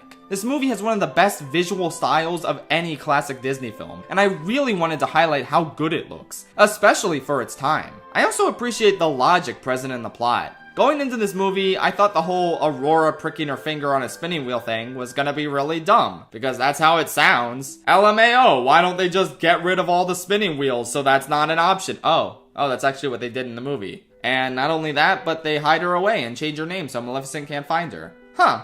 It's nice to have a movie with smart characters for a change, even if the fairies kinda grab onto the idiot ball towards the end and leave her unattended. Like, I know she's sad, but you should probably stay with her to make sure she doesn't die, since Maleficent said she was gonna die on her 16th birthday, but okay. Not only that, but the pacing does kinda drag this one down a bit, since even though most of the characters are charming, their charm starts to wear thin when you realize there hasn't really been much forward momentum in the plot for the first 40 minutes or so. But ultimately, it's a very good movie. I liked it and stuff.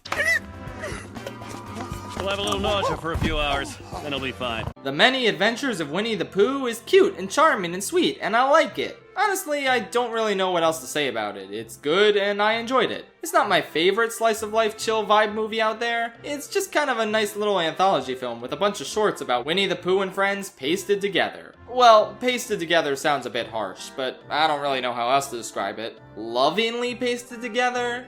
I don't know, I guess that works. It's a perfectly pleasant and enjoyable time, and even though I prefer the Disney movies with a little more substance to them, I can definitely appreciate what this one goes for. Some of my favorite scenes include the Heffalumps and Woozles song, the part where Pooh gets his fat ass stuck in Rabbit's house and Rabbit tries to decorate it for some reason, all the parts with Tigger cause Tigger's pretty epic, and I like the ending where the narrator says Christopher Robin has to go to school to learn about Brazil. That's real. That actually happens. Very good movie. Better than the 2011 one, because it actually felt like a complete package, and not like they took some of the stories out. Plus, the old voice actors generally sound better. So yeah, I like it. We're going back in time. That's right. We're going back in time. Meet the Robinsons is a flawed but fun little time travel movie that I already dedicated an entire video to praising. So if you'd like to hear my thoughts on the film, you can check that out since this video is extremely long and I've pretty much said all I want to say on the movie there. It may not be as epic as Freebirds, but to be fair, nothing is. Except Bowler Hat Guy. He is the only true challenger to Freebird's throne. Don't worry, don't lose your head. I made a few bad decisions and ended up totaling my Scion TC at 100 miles an hour. The Adventures of Ichabod and Mr. Toad, a movie consisting of two short films that couldn't be more different in terms of tone, plot, and presentation. Sandwiching these two together into one film was certainly an odd choice, and I'd be lying if I said I didn't enjoy one of these significantly more than the other. The Mr. Toad story is fine, it's whatever. I just don't really care about the characters in this one. Mr. Toad is kind of annoyingly energetic, and his friends are just kind of typical wet blankets there to reel him in. I kind of like how this took a turn into a courtroom comedy, but ultimately, I don't think this short really found its footing until the ending. The final madcap battle here is filled with such delightful comedic slapstick that it definitely made the ho-hum build-up worth it in the end. It's a decent little short. Now the Headless Horseman story, that's the real meat and potatoes of this compilation. First of all, it's narrated by Bing Crosby, who also performs the songs, and that's epic. I love me a good Bing Crosby song, that's some good shit. But also, I find the animation in this one a lot more expressive. It's some of my favorite in all of classic Disney. The shenanigans that Ichabod Crane and Beta Gaston get into trying to woo this lady are really funny. And of course, the crown jewel of this short is the actual Headless Horseman stuff. The song is catchy as hell, and it's honestly one of the few older Disney songs that hold up really well compared to their modern music. And the actual confrontation with the horseman is so deliciously dark. I love it. Maybe a few parts of the beginning and the middle are paced a bit too slow, but for the most part, this short is great. It definitely makes up for the rather uneven Mr. Toad short, and makes this a pretty good package overall. I'd say it's worth checking out, especially compared to Fun and Fancy Free, which deserves to rot in a ditch somewhere. Monkey. Okay, I think I've kinda sorta come around on Tarzan a little bit. It's a good movie, and I could look past a lot of my problems with it this time to really recognize all the good stuff. Like, the animation in this one is insane. The action and swinging scenes are so well choreographed and well realized that it puts a lot of other Disney films to shame. Tarzan and Jane are very likable, and while Clayton isn't all that interesting, he still serves as an effective and threatening antagonist, with a death scene that I still can't believe they went for and got away with. Holy shit. And I'm gonna be honest, I kinda sorta like the Phil Collins songs a lot more now. They're all bangers when you remove them from the context of the film and listen to them on their own. And even within the film, I think the Two Worlds, One Family and Son of Man sequences are great. The songs are an excellent fit for those scenes, and I love their role in the film as is. It's not unprecedented for an omniscient narrator to be singing a Disney song. Just look at something like Circle of Life or parts of Can You Feel the Love Tonight? Those songs work in the context of the musical film that is The Lion King. But I think the reason they work is because they stand alongside other musical numbers sung by the actual characters, which Tarzan, of course, does not have. Kala starts singing You'll Be in My Heart, and it seems like it's gonna be a beautiful, emotional musical number. But then after one verse, it just cuts to Phil Collins singing. Why? How is that more emotionally effective than the actual fucking character singing the song? Same goes for Strangers Like Me. It would have been so much more effective if Tarzan was the one singing it. That's what's so frustrating. The songs are great as written and still fit the story perfectly, but they just didn't let the characters sing. And because of that, they feel awkward and samey because you're just hearing the same dude belt them out. They were so close to something amazing here, but they just blew it. There's also the scene where Tarzan gets dressed up in his drip and he says goodbye to Kala, and you hear an instrumental version of You'll Be in My Heart. Hell, Kala tells Tarzan he'll always be in her heart. Why the fuck was this not a reprise of You'll Be in My Heart? It would have been like one of the most emotionally effective scenes in any Disney movie. But instead, I forgot about it until this rewatch. God, this movie was so fucking close to being excellent. I just can't take it. Okay, I have other problems too. Like, Rosie O'Donnell as Turk is still so annoying. Bro thinks she Timon, LMAO. And I still really can't stand Kerchak suddenly turning around and saying Tarzan was his son the whole time on his deathbed. Based on everything we've seen in the film, he should be angrier and less accepting of Tarzan than ever, after Clayton literally killed him and almost captured the others. Kerchak was a horrible quote-unquote father, and rather than shoehorn in an emotional reconciliation, Tarzan should have come to terms with the fact that the approval of his father isn't worth shit. To anyone who claims the emotional reconciliation between Mirabel and Alma was rushed and unrealistic, I seriously dare you to defend it in this movie. It's so bad that it's not even comparable. Hell, the fucking Buck Cluck reconciliation was better than this shit. So yeah, a good movie, I can see the appeal of it, but I still think it falls short of the greatness of the rest of the Disney Renaissance. It's not Phil Collins' fault, but it is the fault of whoever decided his disembodied voice would convey the characters' emotions better than the voices of the characters themselves. I only wish to have a coat made out of topping. 101 Dull Martians is a pretty good movie. Out of all the classic Disney films focusing on common household pets like dogs or cats, I think this one is pretty handily the best one for a couple of reasons. First, the art style's incredible. God, I would love to live in this gorgeous, sketchy world. Plus, while the opening of this movie is a delightful, lighthearted meet cute that's really fun to vibe to, the actual plot about the Dalmatians getting kidnapped and having to be rescued is super entertaining as well. Honestly, I would love it if someone made a stealth video game similar to that game Stray everyone was talking about a few months ago, where you play as one of these Dalmatians and you have to escape the watchful eye of Cruella. And yeah, honestly, I was kinda seeing how long I could go in this segment without talking about Cruella, which it turns out is not very long. And for good reason. She's easily the most entertaining part of the movie, and I love her delicious malice. If anything though, I kinda wish she was in the movie a lot more. She's shockingly underused given how entertaining she is and how iconic she came to be. If only there was an entire movie dedicated to her or something. Too bad no such movie exists. Anyway, while the beginning and ending in this movie are both pretty great, the middle's a bit eh. The focus shifts away from the main characters for a little too long, as we instead focus on random other animals we've never met. And they're fine, but I just think their scenes go on a bit too long and take focus away from the main characters. Speaking of which, while the Dalmatians get to be plot relevant in the final act as they save their children, the human protagonists are sidelined really hard and don't get to do anything, which is kinda lame. Lastly, there's this shot towards the very end with all the new puppies, and they say, there must be 100 of them. But fuck that shit, man. I actually counted, and there's way more than 100 puppies in this shot. I mean, I don't know exactly how many, because I kind of stopped counting when I hit 100, but trust me, there's more. 101 Dalmatians, my ass. I'm on to you, animators from the 1960s who put too many puppies in this shot. Don't fuck with me. I always win the counting minigame in Mario Party, so I know what I'm talking about when I say that this is some bullshit.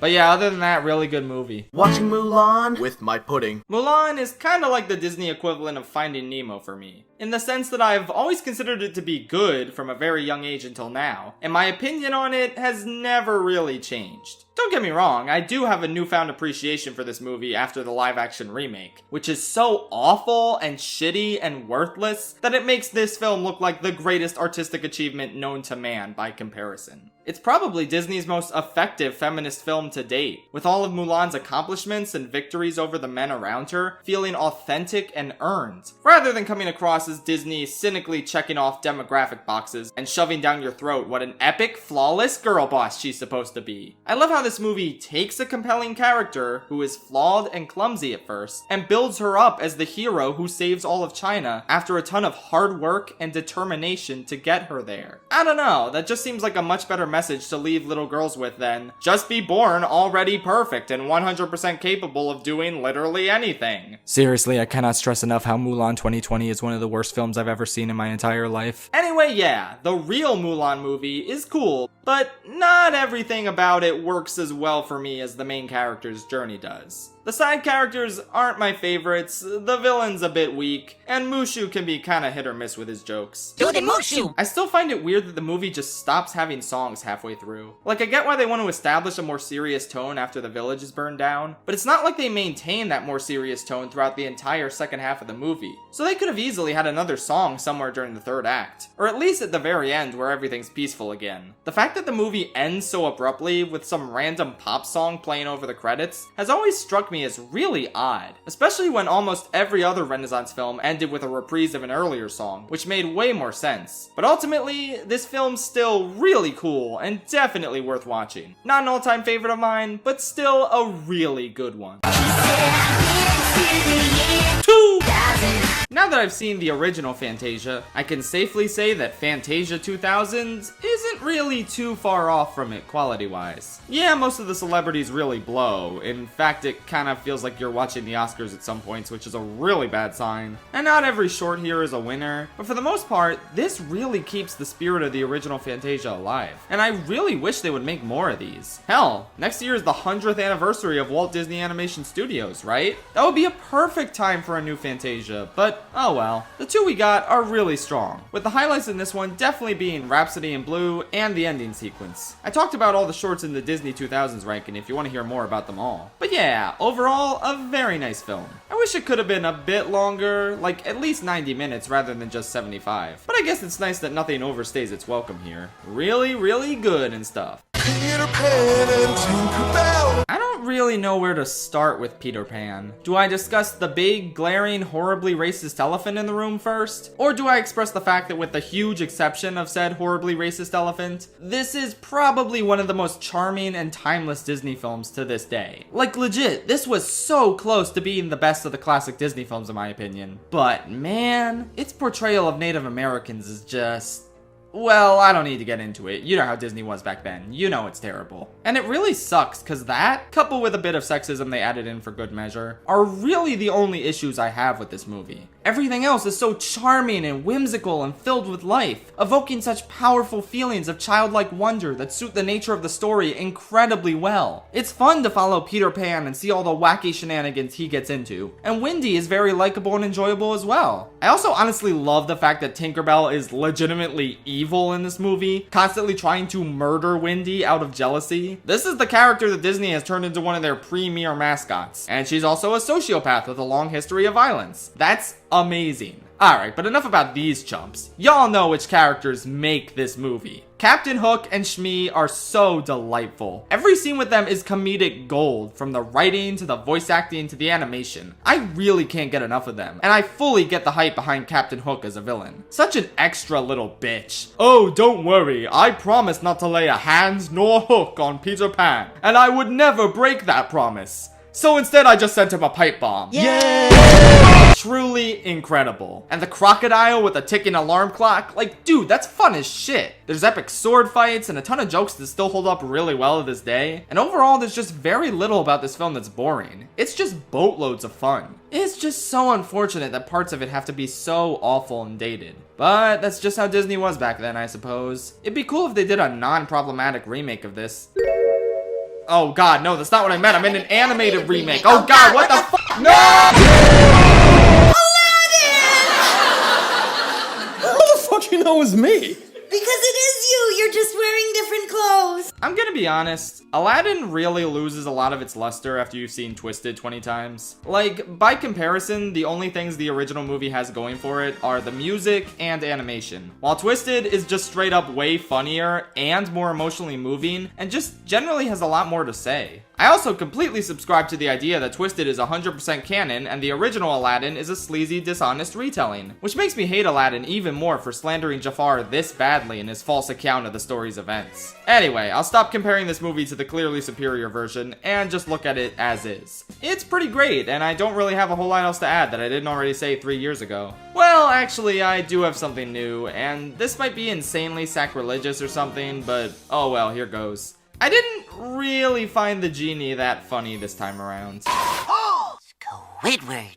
Now, Robin Williams' performance, that's top notch. So energized and enjoyable and an absolute blast to experience. But while the performance is fun, a lot of the jokes and pop culture references didn't really do it for me. I was laughing a lot less at him than I was with other comic relief characters like Timon or Kronk. In fact, within this movie, I think the funniest character is actually Iago. Not just Gilbert Gottfried's excellent performance, but the writing of this Machiavellian little fuck of a parrot just took me out. It was so funny. Aside from that, yeah, I mean, you know what's good about Aladdin. Likeable characters, a fun villain, an excellent climax, amazing songs. I have an entire analysis video on why A Whole New World is the best song in the entire Disney canon, so you can check that out if you want to. Whenever Abu makes little noises that vaguely sound like human words, that's the most adorable thing in the whole world. And Ahmed was the best character. I'm so glad he was in the movie so much. So yeah, really great movie, but not quite funny enough to justify its super goofy tone. Especially in comparison to the next chronological Mustard and Clements joint, which we'll get to later. Not an all-time favorite for me like it is for other people, but I still dig it. I can do anything. I'm the devil. Did you forget that? I'm the devil, like from Bible. Fantasia is really good. I didn't quite see it as the flawless masterpiece a lot of people were telling me it was, and that's because I didn't quite get as into some of the segments towards the middle. But the parts of this that hit, really fucking hit. I could do a ranking of all the segments like I did for Fantasia 2000 in my Disney 2000 video, but I honestly can't decide between some of these absolutely magnificent, breathtaking pieces of animation. So I'll just go in order real quick and give my thoughts on each segment. The opening was a great way to ease the audience into this concept, transitioning beautifully from striking silhouettes of the orchestra members, to creative visualizations of the musical instruments, to the gorgeous abstract imagery we all know and love Fantasia for. It's magnificent. As is the next segment, featuring fish that reminded me of Lola Shark Tale, as well as a gorgeous depiction of the changing seasons. It truly transfixed me. The Sorcerer's Apprentice is The Sorcerer's Apprentice. Very creative and charming and fun. A certified hood classic. And then the dinosaur one. This one admittedly started to lose me a bit. While it had great visuals, I don't think the song they used was quite as gripping, and it didn't enhance the story that much. Plus, this one just went on way too long for my tastes. Still, it tells the story of Dinosaur better than Dinosaur did. The Centaur story has a bit of the same problem. It's not the most compelling marriage of music and visuals, and it also goes on a bit too long. But it was still fairly charming, and I liked the character designs and colors. Some of it felt a little too traditional Disney-ish and a bit out of place within a film of this magnitude, but it wasn't too bad. The one with the hippo started off slow, but I really came to enjoy it by the time the Kremlings showed up. It was pretty delightful and made good use of the music. And do I even need to talk about Night on Bald Mountain and Ave Maria? Such striking imagery, such powerful animation, such a strong realization of the music's potential. Truly an amazing ending to an amazing visual concert. I also really loved the narrator and how refined and elegant he was. I don't know, there was something about his voice and the way he described the segments that just elevated the entire experience even further. How do you do? My name is Deems Taylor. How do you do? My name is Deems Taylor.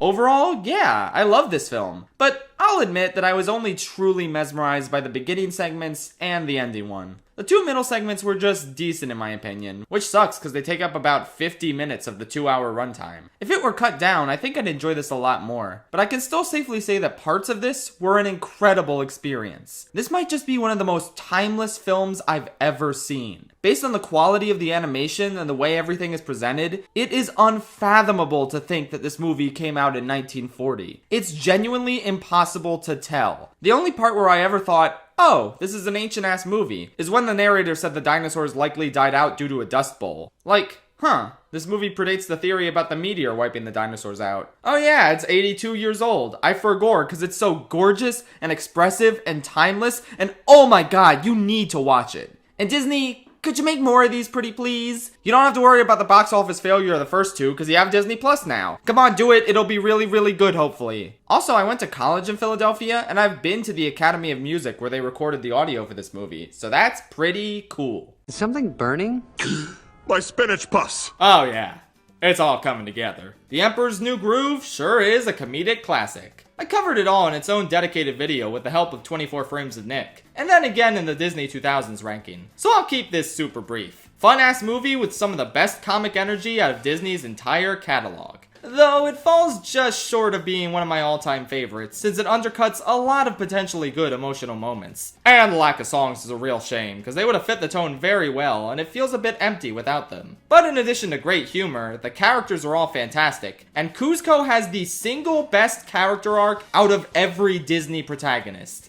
I'm not kidding. He essentially goes from a villain at the beginning of this movie to someone with genuine care for others by the end. It's absurd how good his arc is. And Yzma and Kronk are just so delightful. And I love Pacha and his family. Did you know his wife was voiced by Wendy Malick? I just found that out on this rewatch. Wild. Anyway, this movie is really, really great, and it's mind-blowing just how great it is when its insanely troubled history is taken into account. It's miraculously good, it's super funny, it's the Emperor's New Groove. Boom baby, indeed. Hey there, welcome to the hair. Tangled is such an easy film to love. It's one of the simplest Disney princess films, but I don't think that's a detriment. It's a refreshing blast from the past, and really, the last true romance-centric Disney film we ever got. I do really miss them, but this was an amazing one to go out with. You really buy Rapunzel and Eugene's love for each other, especially in both I See the Light and the climax. Plus, they're both great entertaining characters on their own. Gothel's a great villain too, essentially a more actively evil version of Lady Tremaine, with a bit of Frollo tossed in there for good measure. Or bad measure, I guess I should say. Maximus is incredible, obviously. The pub thugs are a ton of fun. It's funny, it's emotional. It's just all around a great time. Maybe takes a bit too long for the adventure to get started. I wish some of the songs were more memorable. And horrible as it is to say, I think I'd like it better if it was 2D animated. The animation hasn't aged all that poorly, but it's just not nearly as vibrant as, say, The Princess and the Frog that came out the year before. And I feel like Disney only really hit their stride with 3D animation with Frozen onward. Its environments and art design are still gorgeous to this day, whereas Tangled looks a little washed out in comparison. I don't know, this is basically the only Disney princess film that isn't really a looker animation-wise, outside of some beautiful sequences like I See the Light. Plus, I feel like this problem is more prominent because of how used to the art style of Tangled the series I got. I think that art style is just inherently nicer looking, even though it wasn't even meant for a theatrical movie. But none of this really matters all that much. Tangled is still great and well worth your time. I know it's not a competition, but it makes Frozen look like a joke in comparison. LMAO, seriously. Why did people not latch onto this one as much when it's so much better? I don't get it. No, you're not a gamer. No. You are not a gamer! It's honestly really cool how good Wreck-It Ralph is. Like, we did it, gamers. Our favorite hobby and all these video game characters we grew up loving are now part of a really strong Disney movie that doesn't rely on these cameos and references as the main appeal, since it just so happens to have a clever story, awesome world, and endearing characters. It's nice that Bowser got to appear in one of the best Disney movies, and also probably one of the best Illumination movies? Thanks, Aiden. I mean, that's not exactly a high bar to clear, so I would hope that it's at least a 7 out of 10, but I digress. I really love Wreck-It Ralph, and it's amazing just how timeless it still proves to be, even after 10 years. It's like Disney's version of Toy Story, developing such a cool hidden world for video game characters to exist in, and putting a lot of thought into how these video game concepts translate into an excellent story. Everything flows really well, and you get invested in the emotions of these characters, not just the spectacle of a bunch of video game characters coming together. Imagine if this movie relied on just seeing popular brands and shoving popular characters down your throat with no rhyme or reason, and not putting any thought into how the main characters should act. Yeah, that would really suck, right? Good thing that never happened to the Wreck-It Ralph franchise. Anyway, yeah, great protagonists, strong emotion, the last good Disney villain who appears in the movie for longer than 10 minutes. It's a great time that continues to offer tons of replayability to this day. I hope they never make a sequel. Come to Wonderland, who never finds you. Out of all the old-ass Disney movies, the one that I consider to be the best by far is Alice in Wonderland. It brings the original story to life beautifully with unbridled creativity in the animation, and it's just a wonderfully fun and chaotic journey throughout. Alice is such a likable protagonist to view this world through the lens of. Her voice acting is incredibly expressive and complements her animation and writing very nicely. But obviously, the main appeal of the film is the seemingly never-ending gaggle of wacky side characters she comes across. The Mad Hatter, the March Hare, the Queen of Hearts, the Cheshire Cat, the motherfucking Cheshire Cat? Come on! Banger character! I might be biased because I played him in the stage version of this show during my youth, but I mean, he's awesome, what can I say? Yeah, the film is very episodic and not everything flows together that naturally, but like, that's kind of the point, right? It suits the literal dreamlike nature of the film to just have all this chaotic, seemingly disconnected stuff happen one after the other. This legitimately feels like a wild and crazy dream. The kind that you never want to wake up from because you just want to see what nonsensical shit is gonna happen next. I guess some parts go on a bit too long, and conversely, there are some characters that I wanted to see even more of, like the Cheshire Cat, but those are my only real complaints. Overall, a banger film that you should definitely check out if you haven't already. I mean, the Walrus and the Carpenter segment alone is better than some entire Disney films. And that's just a side story in this magnificently charming, wacky, iconic, off-the-wall film. I am an ace detective! A celebrity! I always heard that The Great Mouse Detective was good, but damn, this good? Honestly, how come none of y'all never told me? I adore just about everything in this film. The protagonist Basil is so much fun. He's incredibly smart and witty, but he's also kind of an asshole to this little girl he's helping, which is genuinely hilarious. The mouse world they showcase here is super creative and well developed. The songs are delightful, the pacing is great, the action is well choreographed, the story is pretty intriguing. I'm just stalling at this point. I need to talk about the greatest thing about this movie already, and that's Ratigan. I cannot stress enough how this motherfucker is one of the greatest Disney villains of all time. Voiced to perfection by Vincent Price, while also toting incredibly expressive animation and equally impeccable writing. This sleazy gay rat dude is one of the most delightful creations to ever come out of the studio. He's so extra that not only did he set up the most delightfully excessive death trap ever conceived for Basil, but he set it up to only activate when a record is done playing. And what song is playing on that record, you may ask? It's a personalized diss track that he recorded for Basil, intended to be the last thing Basil hears before his death.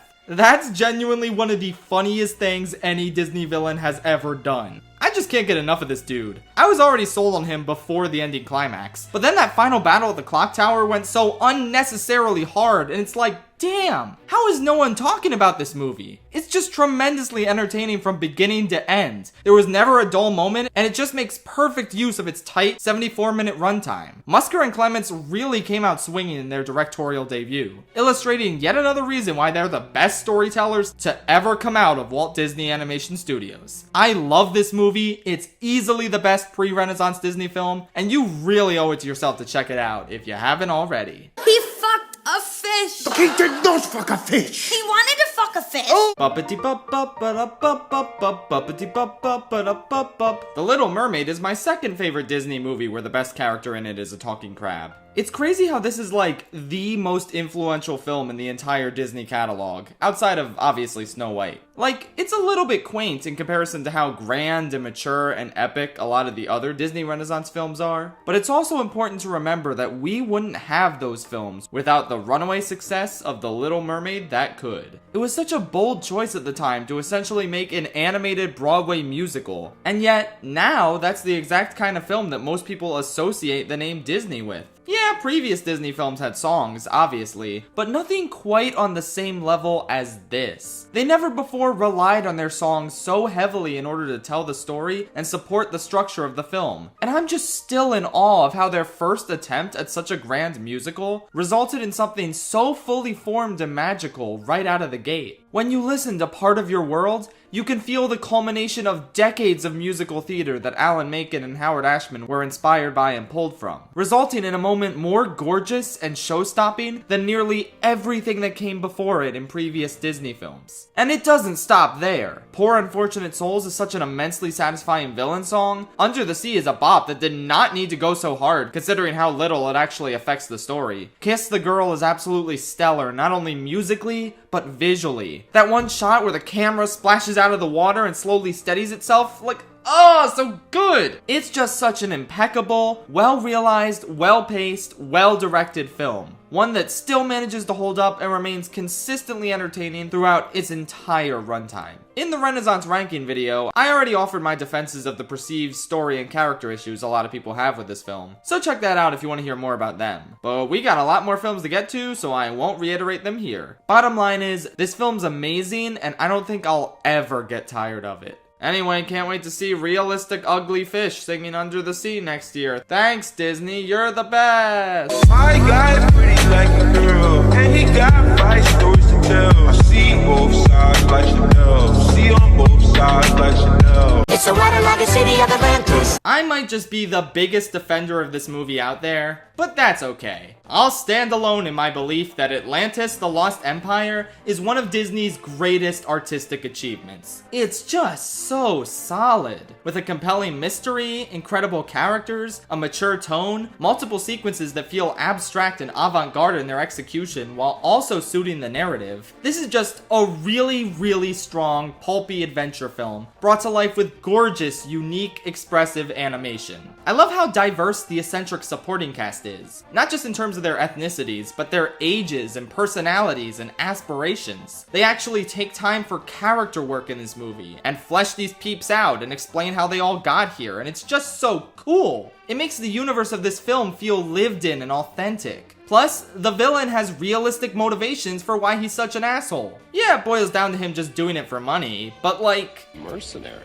I prefer the term adventure capitalist. Think about it. If you gave back every stolen artifact from a museum, you'd be left with an empty building. Damn, okay Disney, I see you. Keep in mind that this movie came out in 2001, so corporate Disney wasn't even doing this to get woke points. The creative team behind this movie just wanted to play it real with this guy, and give him the sort of nefarious, self-serving motivations you'd see in the real world. Also keep in mind that they're the same creative team behind Beauty and the Beast and Hunchback, two movies that also had strikingly realistic villains in comparison to Disney's other work. God, I miss Gary and Kirk so much. It's just not fair. Anyway, yeah, Rourke is a banger twist villain. Basically Radcliffe from Pocahontas, but done correctly. I also love Milo and Kita's interactions and chemistry. Plus the action is fantastic, and the comic book style the animation has is so cool. And I could seriously go on about this movie. Maybe we'll throw this on the list of Disney films I'll make a full video about by like 2027 or something. Yeah, it's a banger. What can I say? Please watch it if you haven't already. I will sit here patiently and wait for you all to be enlightened by its greatness. Alien hunting! Alien hunting! Lilo and Stitch is kind of miraculously good. Like, you just look at the poster and the early trailers which show all the other Disney characters being annoyed by Stitch, and it just screams, uh-oh, this ain't your granddad's Disney film. This one's gonna be way naughtier and edgier and cooler and all that rad shiz. Nowadays, watching these official crossover teaser trailers is kinda cool, but as a way to market a movie, I was too young to remember these ads, but I feel like even Babby me would have thought these were lame and trying too hard. The promotional materials didn't make this look great. And then you actually watch the movie and it's one of the most heartfelt and powerful things Disney has ever made. What the fuck? I can't believe just how emotionally effective this movie is. Like, you'd think the alien stuff would be a huge detriment and detract from the touching story about two sisters trying to cope with the loss of their parents and having no one but each other. But no, the alien stuff surprisingly fits in really well. They subtly show you the parallels between Lilo and Stitch, like how they both bite someone who then asks if their bite is infected. Both Lilo and Stitch are chaotic and out of control, and yet they understand each other. When Lilo asks Stitch if he also lost family since she hears him cry at night, and that she knows that's why he acts out and wrecks things. Like, dude, that's such a profound understanding for such a young character to come to, and yet it feels authentic. Everything about Lilo feels so authentic. She's probably one of the most well-realized and realistic child characters I've ever seen. And her relationships with both Stitch and Nani are filled with such raw emotion, and they're so heartwarming yet heartbreaking at the same time. Throw this one on the pile of movies I want to make a full video on as well. There's just so much to say about Lilo and Stitch and what makes it so magnificent. It's funny, it's beautifully animated, it's got great characters, it's easily one of Disney's all-time greatest films. Across the night we're dust on the tired thunder through tired. The Hunchback of Notre Dame remains as flawed as ever on rewatch. Tonally, it's a disaster, with so much of the slapstick and goofy sound effects played up to insanely excessive amounts, in what seems to be the filmmaker's way of compensating for how rich and adult other parts of the film are. It's a little underwhelming coming back to this film after watching studios like Ghibli make films that, despite the studio's cutesy reputation, explicitly cater to teens and adults, while leaving younger children in the dust entirely. It's evident that Disney never really had the courage to lean as far into the adult audience as they wanted to with this film, because how could they make something that wasn't marketable to young kids? Nah, we gotta add painfully unfunny jokes for the George Costanza gargoyle to say, and this horrible cringe tone-killing song with some of the worst lyrics ever that isn't even catchy. Fucking hell, this movie tries my patience so much. And yet, for all of its flaws and cringeworthy elements, it's incredibly evident watching it that no Disney movie has ever before or will ever again go as hard as this one. You really get the sense that the studio artistically peaked with some of the sequences in this film. From the stunning Bells of Notre Dame, which I believe to be the best opening to a Disney film, even outdoing Circle of Life, to Hellfire, which easily remains my pick for the greatest villain song in all of fiction, to the moment Quasimodo rescues Esmeralda and declares sanctuary. The glorious chanting, the sweeping camera angles, the deep colors, the incredible melding of 2D and 3D animation. I can't believe this is real. How did they make something so profound and mature and striking, with this much to say about the kind of evil that legitimately exists in the real world, all under the restrictive umbrella of corporate Disney? This is the kind of movie I can never see the studio making again. For obvious reasons. But I'm so glad it exists. The music is stellar, mostly. The animation is insane. The protagonists are incredibly sympathetic. Frollo stands as the most evil character in the entire Disney canon by a landslide, putting most other Disney villains to shame. It's a movie that just has to be seen to be believed. Not just in the sense of how did they get away with this, but also how is this so phenomenal? Is it perfect? Obviously not, and I do think the musical adaptation is a technically better and more consistent piece of art. But man, there's some aspects of this original movie that just can't be topped. I can stomach its flaws because even in spite of those, it still remains one of Disney's greatest artistic achievements. But what the f*** is going on with the capitalization on the Disney Plus subtitles? My girlfriend and I tried watching this movie there, and it's insane how bad a job the subtitle department did. There's so many words that shouldn't be capitalized but are, and so many names that should be capitalized but aren't. None of the other Disney movies we watched on Disney Plus had this problem, so seriously, what the f*** happened here? Ah well, good ass movie. So here's this giant enemy crab. Now, it actually took me a few days of self-reflection before I could write this part, but now I'm finally ready to say that I don't think Moana is quite my favorite Disney movie anymore. Watching it in quick succession to some of the Disney Renaissance movies made me realize that this is a pretty standard one in terms of its story and world, which is ordinarily what I like about it in comparison to some of the overly complex 2010s Disney movies that think they're smarter than they are. By the standards of 2010s Disney, it's a miraculous throwback. But when weighed against Disney's entire output, I don't think I can quite say this is my absolute favorite. Some of the jokes just aren't funny. Some of the attempts to be meta aren't Frozen levels of lame, but are still kinda lame. Maui coming back for no on-screen reason after the typical cliche third act breakup is kinda dumb, even if said third act breakup wasn't the worst use of this trope in the world. Him getting his hook back after giving one of the most pitiful apologies ever is a little silly.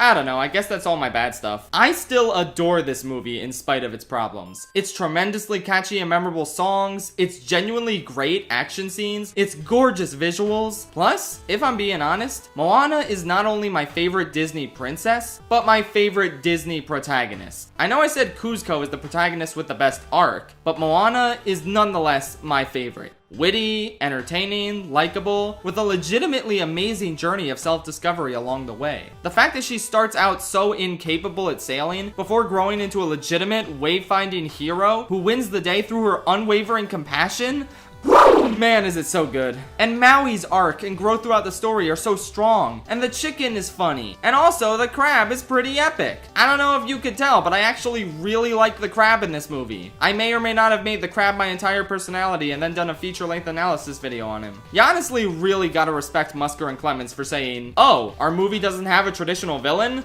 F it, we're putting a villain song in anyway. Great stuff. I really love Moana, and I don't think that's ever gonna change. Sure, it's a bit standard and a bit flawed, but any issues I have with it are absolutely decimated by its strengths. Like, you guys don't understand, I really fucking love the crab in this movie. What the hell is wrong with you? We're a family! Hey guys, I know this might sound crazy, but I think Encanto might be a good movie. You know how I just said I took a ton of self-reflection before I could write the Moana part? The same applies to this movie. I really had to dig down deep and ask myself if I could admit this, given how much I've propped Moana up as modern Disney's greatest achievement to date. But I've come to a new conclusion, and I really can't believe I'm saying this, but Encanto is better. You'd think after an entire year with this movie, the hype would wear down and I consider it more flawed than I previously did. But no, honestly, I just love this movie more and more the more times I watch it. Yes, it is indeed flawed. I constantly think about tweeting, if Encanto's so good, why is Bruno's rap part so bad? Before stopping myself from tweeting that, since some people might not think it's a joke and that I don't like the movie. But seriously though, not only is Bruno's rap part bad, but like, why does nobody apologize to him? Why the fuck did Dolores not say anything about him still being there? And also, maybe some of the characters could be better fleshed out. Like you could explore Isabella more, or have more negative interactions between Alma and Mirabel to strengthen the main conflict of the story. I don't know, parts of it could be better, sure. But honestly, I don't even care. I don't care. This movie is just so legitimately excellent in so many ways. The songs are consistently fantastic, except for the opening one. I don't really care for that one that much still. But the others are so good. Not just incredibly catchy and effective musically, but they advance the story and characters, and they easily have the most creative presentation out of any of the 3D Disney musicals. Moana started to get there with You're Welcome and Shiny, before Encanto ran wild with the creativity of how it animated and presented its songs. Absolutely incredible. It's also consistently funny with a ton of memorable characters, both inside the family and out. I swear to God, Fish Lady has more personality than every single character in Pocahontas. And the way the story is more so an excuse for character revelation, for Mirabel to discover the cracks in her family and how to fix them. To me, that's so much more interesting than having her go on some physical grand journey. It's strikingly different for a Disney film, but it makes for such an effective and nuanced conflict. Alma isn't some nefarious villain, but she is legitimately harmful to her family's well-being, and the film acknowledges that. Her reconciliation with Mirabel is so powerful, and one of my favorite scenes in any Disney film. Again, I have an analysis video on why it works, and why the reconciliation in Raya doesn't at all. Speaking of which, I have spoken in the past on wanting to make a ton of analysis videos on this film, or perhaps just making one big one in the same vein as my Ratatouille video. However, I kinda lost motivation for it in the wake of corporate Disney's blatant homophobia in early 2022. Much like Dana Terrace said in a tweet, I wasn't really in the mood to make Disney look good. Plus, the way the Best Animated Feature Oscar felt so rigged in Encanto's favor didn't really encourage me to want to heap further praise on it. But I think I'm almost ready to revisit the idea of giving this movie and its beautiful themes, messages, and characters the long-ass analysis vid they deserve. I don't know, it still might take me a while, because my first huge project of next year should probably be the long-awaited autopsy on the Dear Evan Hansen movie I keep putting off. So I will talk about Encanto more later. Plus, I've already talked about it in the past if you want to watch those videos. Bottom line is, my third eye is opened, and I accept how thoroughly this movie slaps. Feel free to call it mid-Kanto all you want, but my opinion will not change. This is genuinely the best Disney film since the Disney Renaissance, and I hope we get more like it in the future. So clearly this dethroned Moana as my new favorite Disney film, right? Nah, actually, my number 3 pick did it. The top 2 movies are the ones I critically consider to be the best Disney films, but number 3 is my all-time personal favorite. Let's get into it. Was Hercules ever like, yo, I wanna fight Hades! I will not apologize for how obscenely high I have ranked Hercules. I cannot think of any logical justifications for ranking it above many of the movies I ranked it above. All I know is, out of all 61 Disney movies, this is the one I have the most fun watching. And the one I'm least likely to get tired of, even if I were to watch it every single day. Yes, it has so many plot holes and things that don't add up if you think about them for longer than a minute, and I could rattle some of them off here to give the illusion that I'm giving this movie a fair critical shake, but I'm not gonna do that. This is my list, and I say Hercules is too consistently fun the whole way through for any plot holes to dampen my enjoyment of it. The animation style brought to us by Gerald Scarfe is so unique and expressive, and it really sticks out compared to other Disney movies. The voice cast is uniformly excellent across the board, one of the most solid in Disney history. Danny DeVito is utilized to his fullest potential, Susan Egan is so delightfully snarky, and they even got actual Satan to play Hades. Look, Disney, all I'm saying is, if you ever want to recast James Woods when you bring Hades back for Kingdom Hearts 7 billion over -0, final ending mix 69.420, all you have to do is cast Bob Odenkirk. Like, seriously, it's a match made in heaven. Or hell, I guess. Paging Dr. Phil! My daddy's a drug dealer, and my mommy turned him in! I'm like a god in human clothing! Lightning bolts shoot from my fingertips! The music. Oh my god, the music. Imagine coming out of this movie not thinking the songs are top tier. Come on. Go the Distance, Zero to Hero, I Won't Say I'm in Love, the Danny DeVito song. Everything in this movie's a bop, and I have no idea how anyone could think otherwise. I feel like not enough people give this movie credit for its overall direction, and all the little details that are added in as both jokes and compliments to both the story and characters. Like when Meg gets pricked by a statue of Cupid's arrow when on a date with Hercules, or when Hades visits her by melting and splitting apart a statue of two lovers. And that Oedipus joke, woof, that slays me every time. Plus, I think the anachronistic jokes really enhance the screwball comedy at play here. It's like Musker and Clemens took the genie's modern references and pop culture jokes and said, what if we applied that to the entire universe of the film? And weirdly enough, it works! The goofy tone complements the witty voice acting and the slightly off-kilter art design to make for a Disney film unlike any other. Like, yeah, it's got a traditional Disney story and songs and all that. It's still very Disney, but it nonetheless manages to stick out amongst its contemporaries, thanks in no small part to how much it commits to its delightful, zany tone, while executing said tone absolutely perfectly. This might be another one to throw on the pile of potential subjects of a full video later in the future, because I really could go on about how fucking amazing this film is. Yes, its dramatic elements do ultimately suffer a bit as a result of how much it plays up the comedy, but I still think it never really loses sight of its emotional core, which is the most important thing at the end of the day. Like, as dumb as I think Hercules' contribution to the final fight against the Titans is, I don't really care because I still find myself in awe of him finally proving himself a true hero, as well as still getting choked up when I hear, "That's Phil's boy," in the end. I'm sorry, I adore this film and I'm never gonna stop adoring it.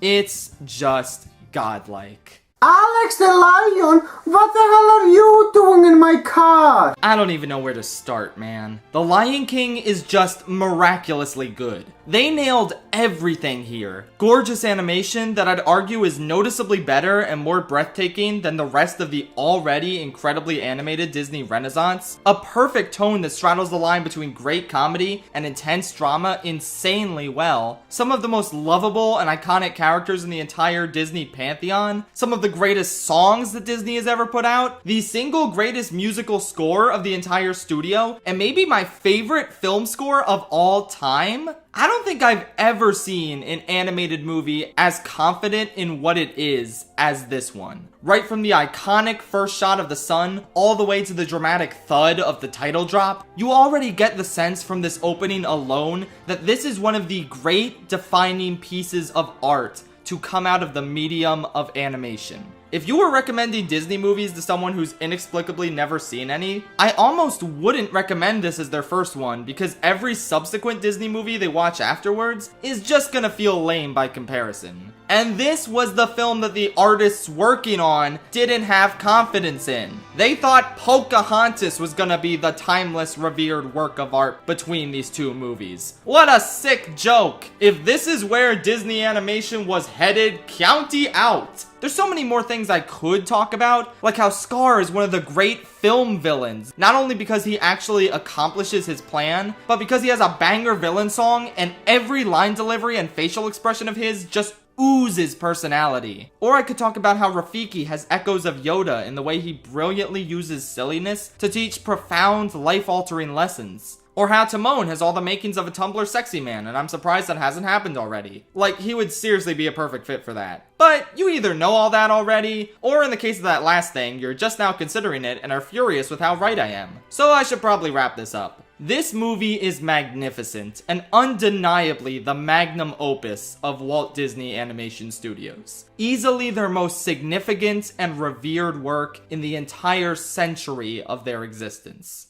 However, you all know that there's one movie that I think is just a little more perfect. Yeah, I mean, it was kind of inevitable. In my mind, nothing will ever unseat Beauty and the Beast as the absolute peak of the Disney brand. It's just everything amazing about Disney films wrapped up in this absolutely perfect package. I adore everything about it, and I have no real issues with it. In fact, I'd like to take that a step further and talk about the Stockholm Syndrome bullshit that everybody claims is in this movie. Oh, it's terrible that she falls in love with her captor.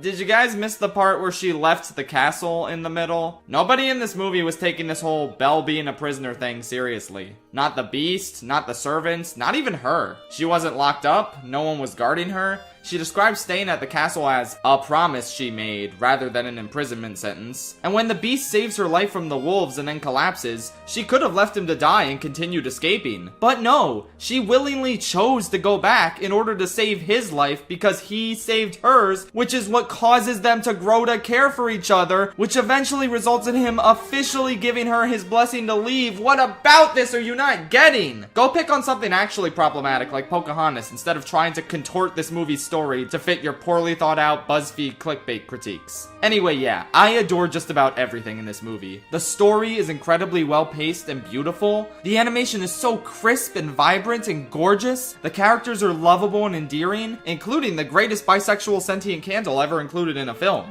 Plus, this movie has Gaston, who's all kinds of epic. I love how he starts out as a haha goofy joke villain you enjoy laughing at, until you realize as the movie goes on that, wait, someone this boneheaded and backwards thinking having influence over an entire town is actually a really scary and menacing concept. Just a perfect villain for this story thematically. And then there's the songs, which are genuinely perfect. Not a single bad track. As long as you're not watching the shitty Human Again version of the movie. Belle is the sort of incredible opening number that every musical should aspire towards, establishing the setting, the main character, and the villain all in one gorgeous 5-minute song. Gaston is an absolutely delightful comedic villain song. Be Our Guest is insanely energetic and fun. The mob song is really chilling and sad, especially when you consider the world Howard Ashman was living in when he wrote it. And then there's the title song, which I don't think any Disney film has topped in terms of sheer beauty. It's not my favorite Disney song, but I think it might be the most magical, breathtaking moment in any of their films. From the vocals, to that camera pan, to the angels looking down from all high. Like I said before, whenever I watch this scene, I sort of forget I'm watching a movie. I don't know, man. I just love Beauty and the Beast with all my heart, and that's never gonna change. It always felt special to me from a very young age, but even if I were to remove nostalgia from the equation entirely, it still holds up as the single greatest achievement of Walt Disney Animation Studios.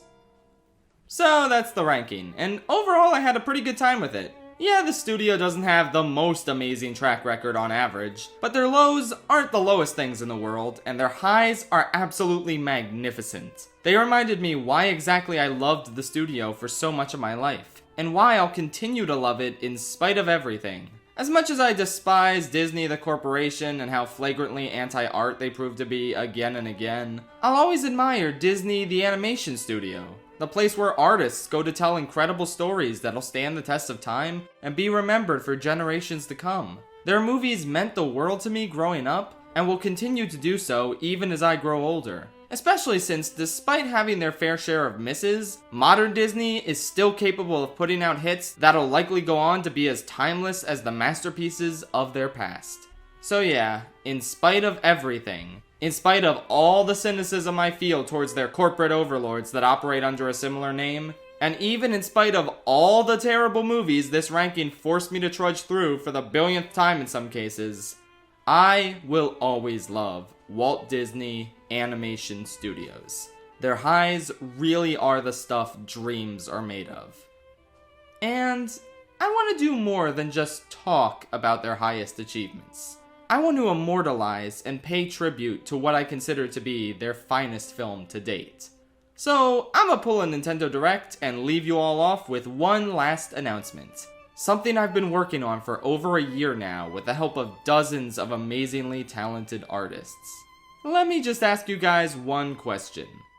You didn't think I was gonna stop at Shiny Reanimated, did you?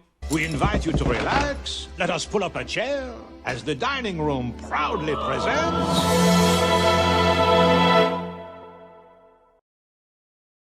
Good night, Tri-State Area.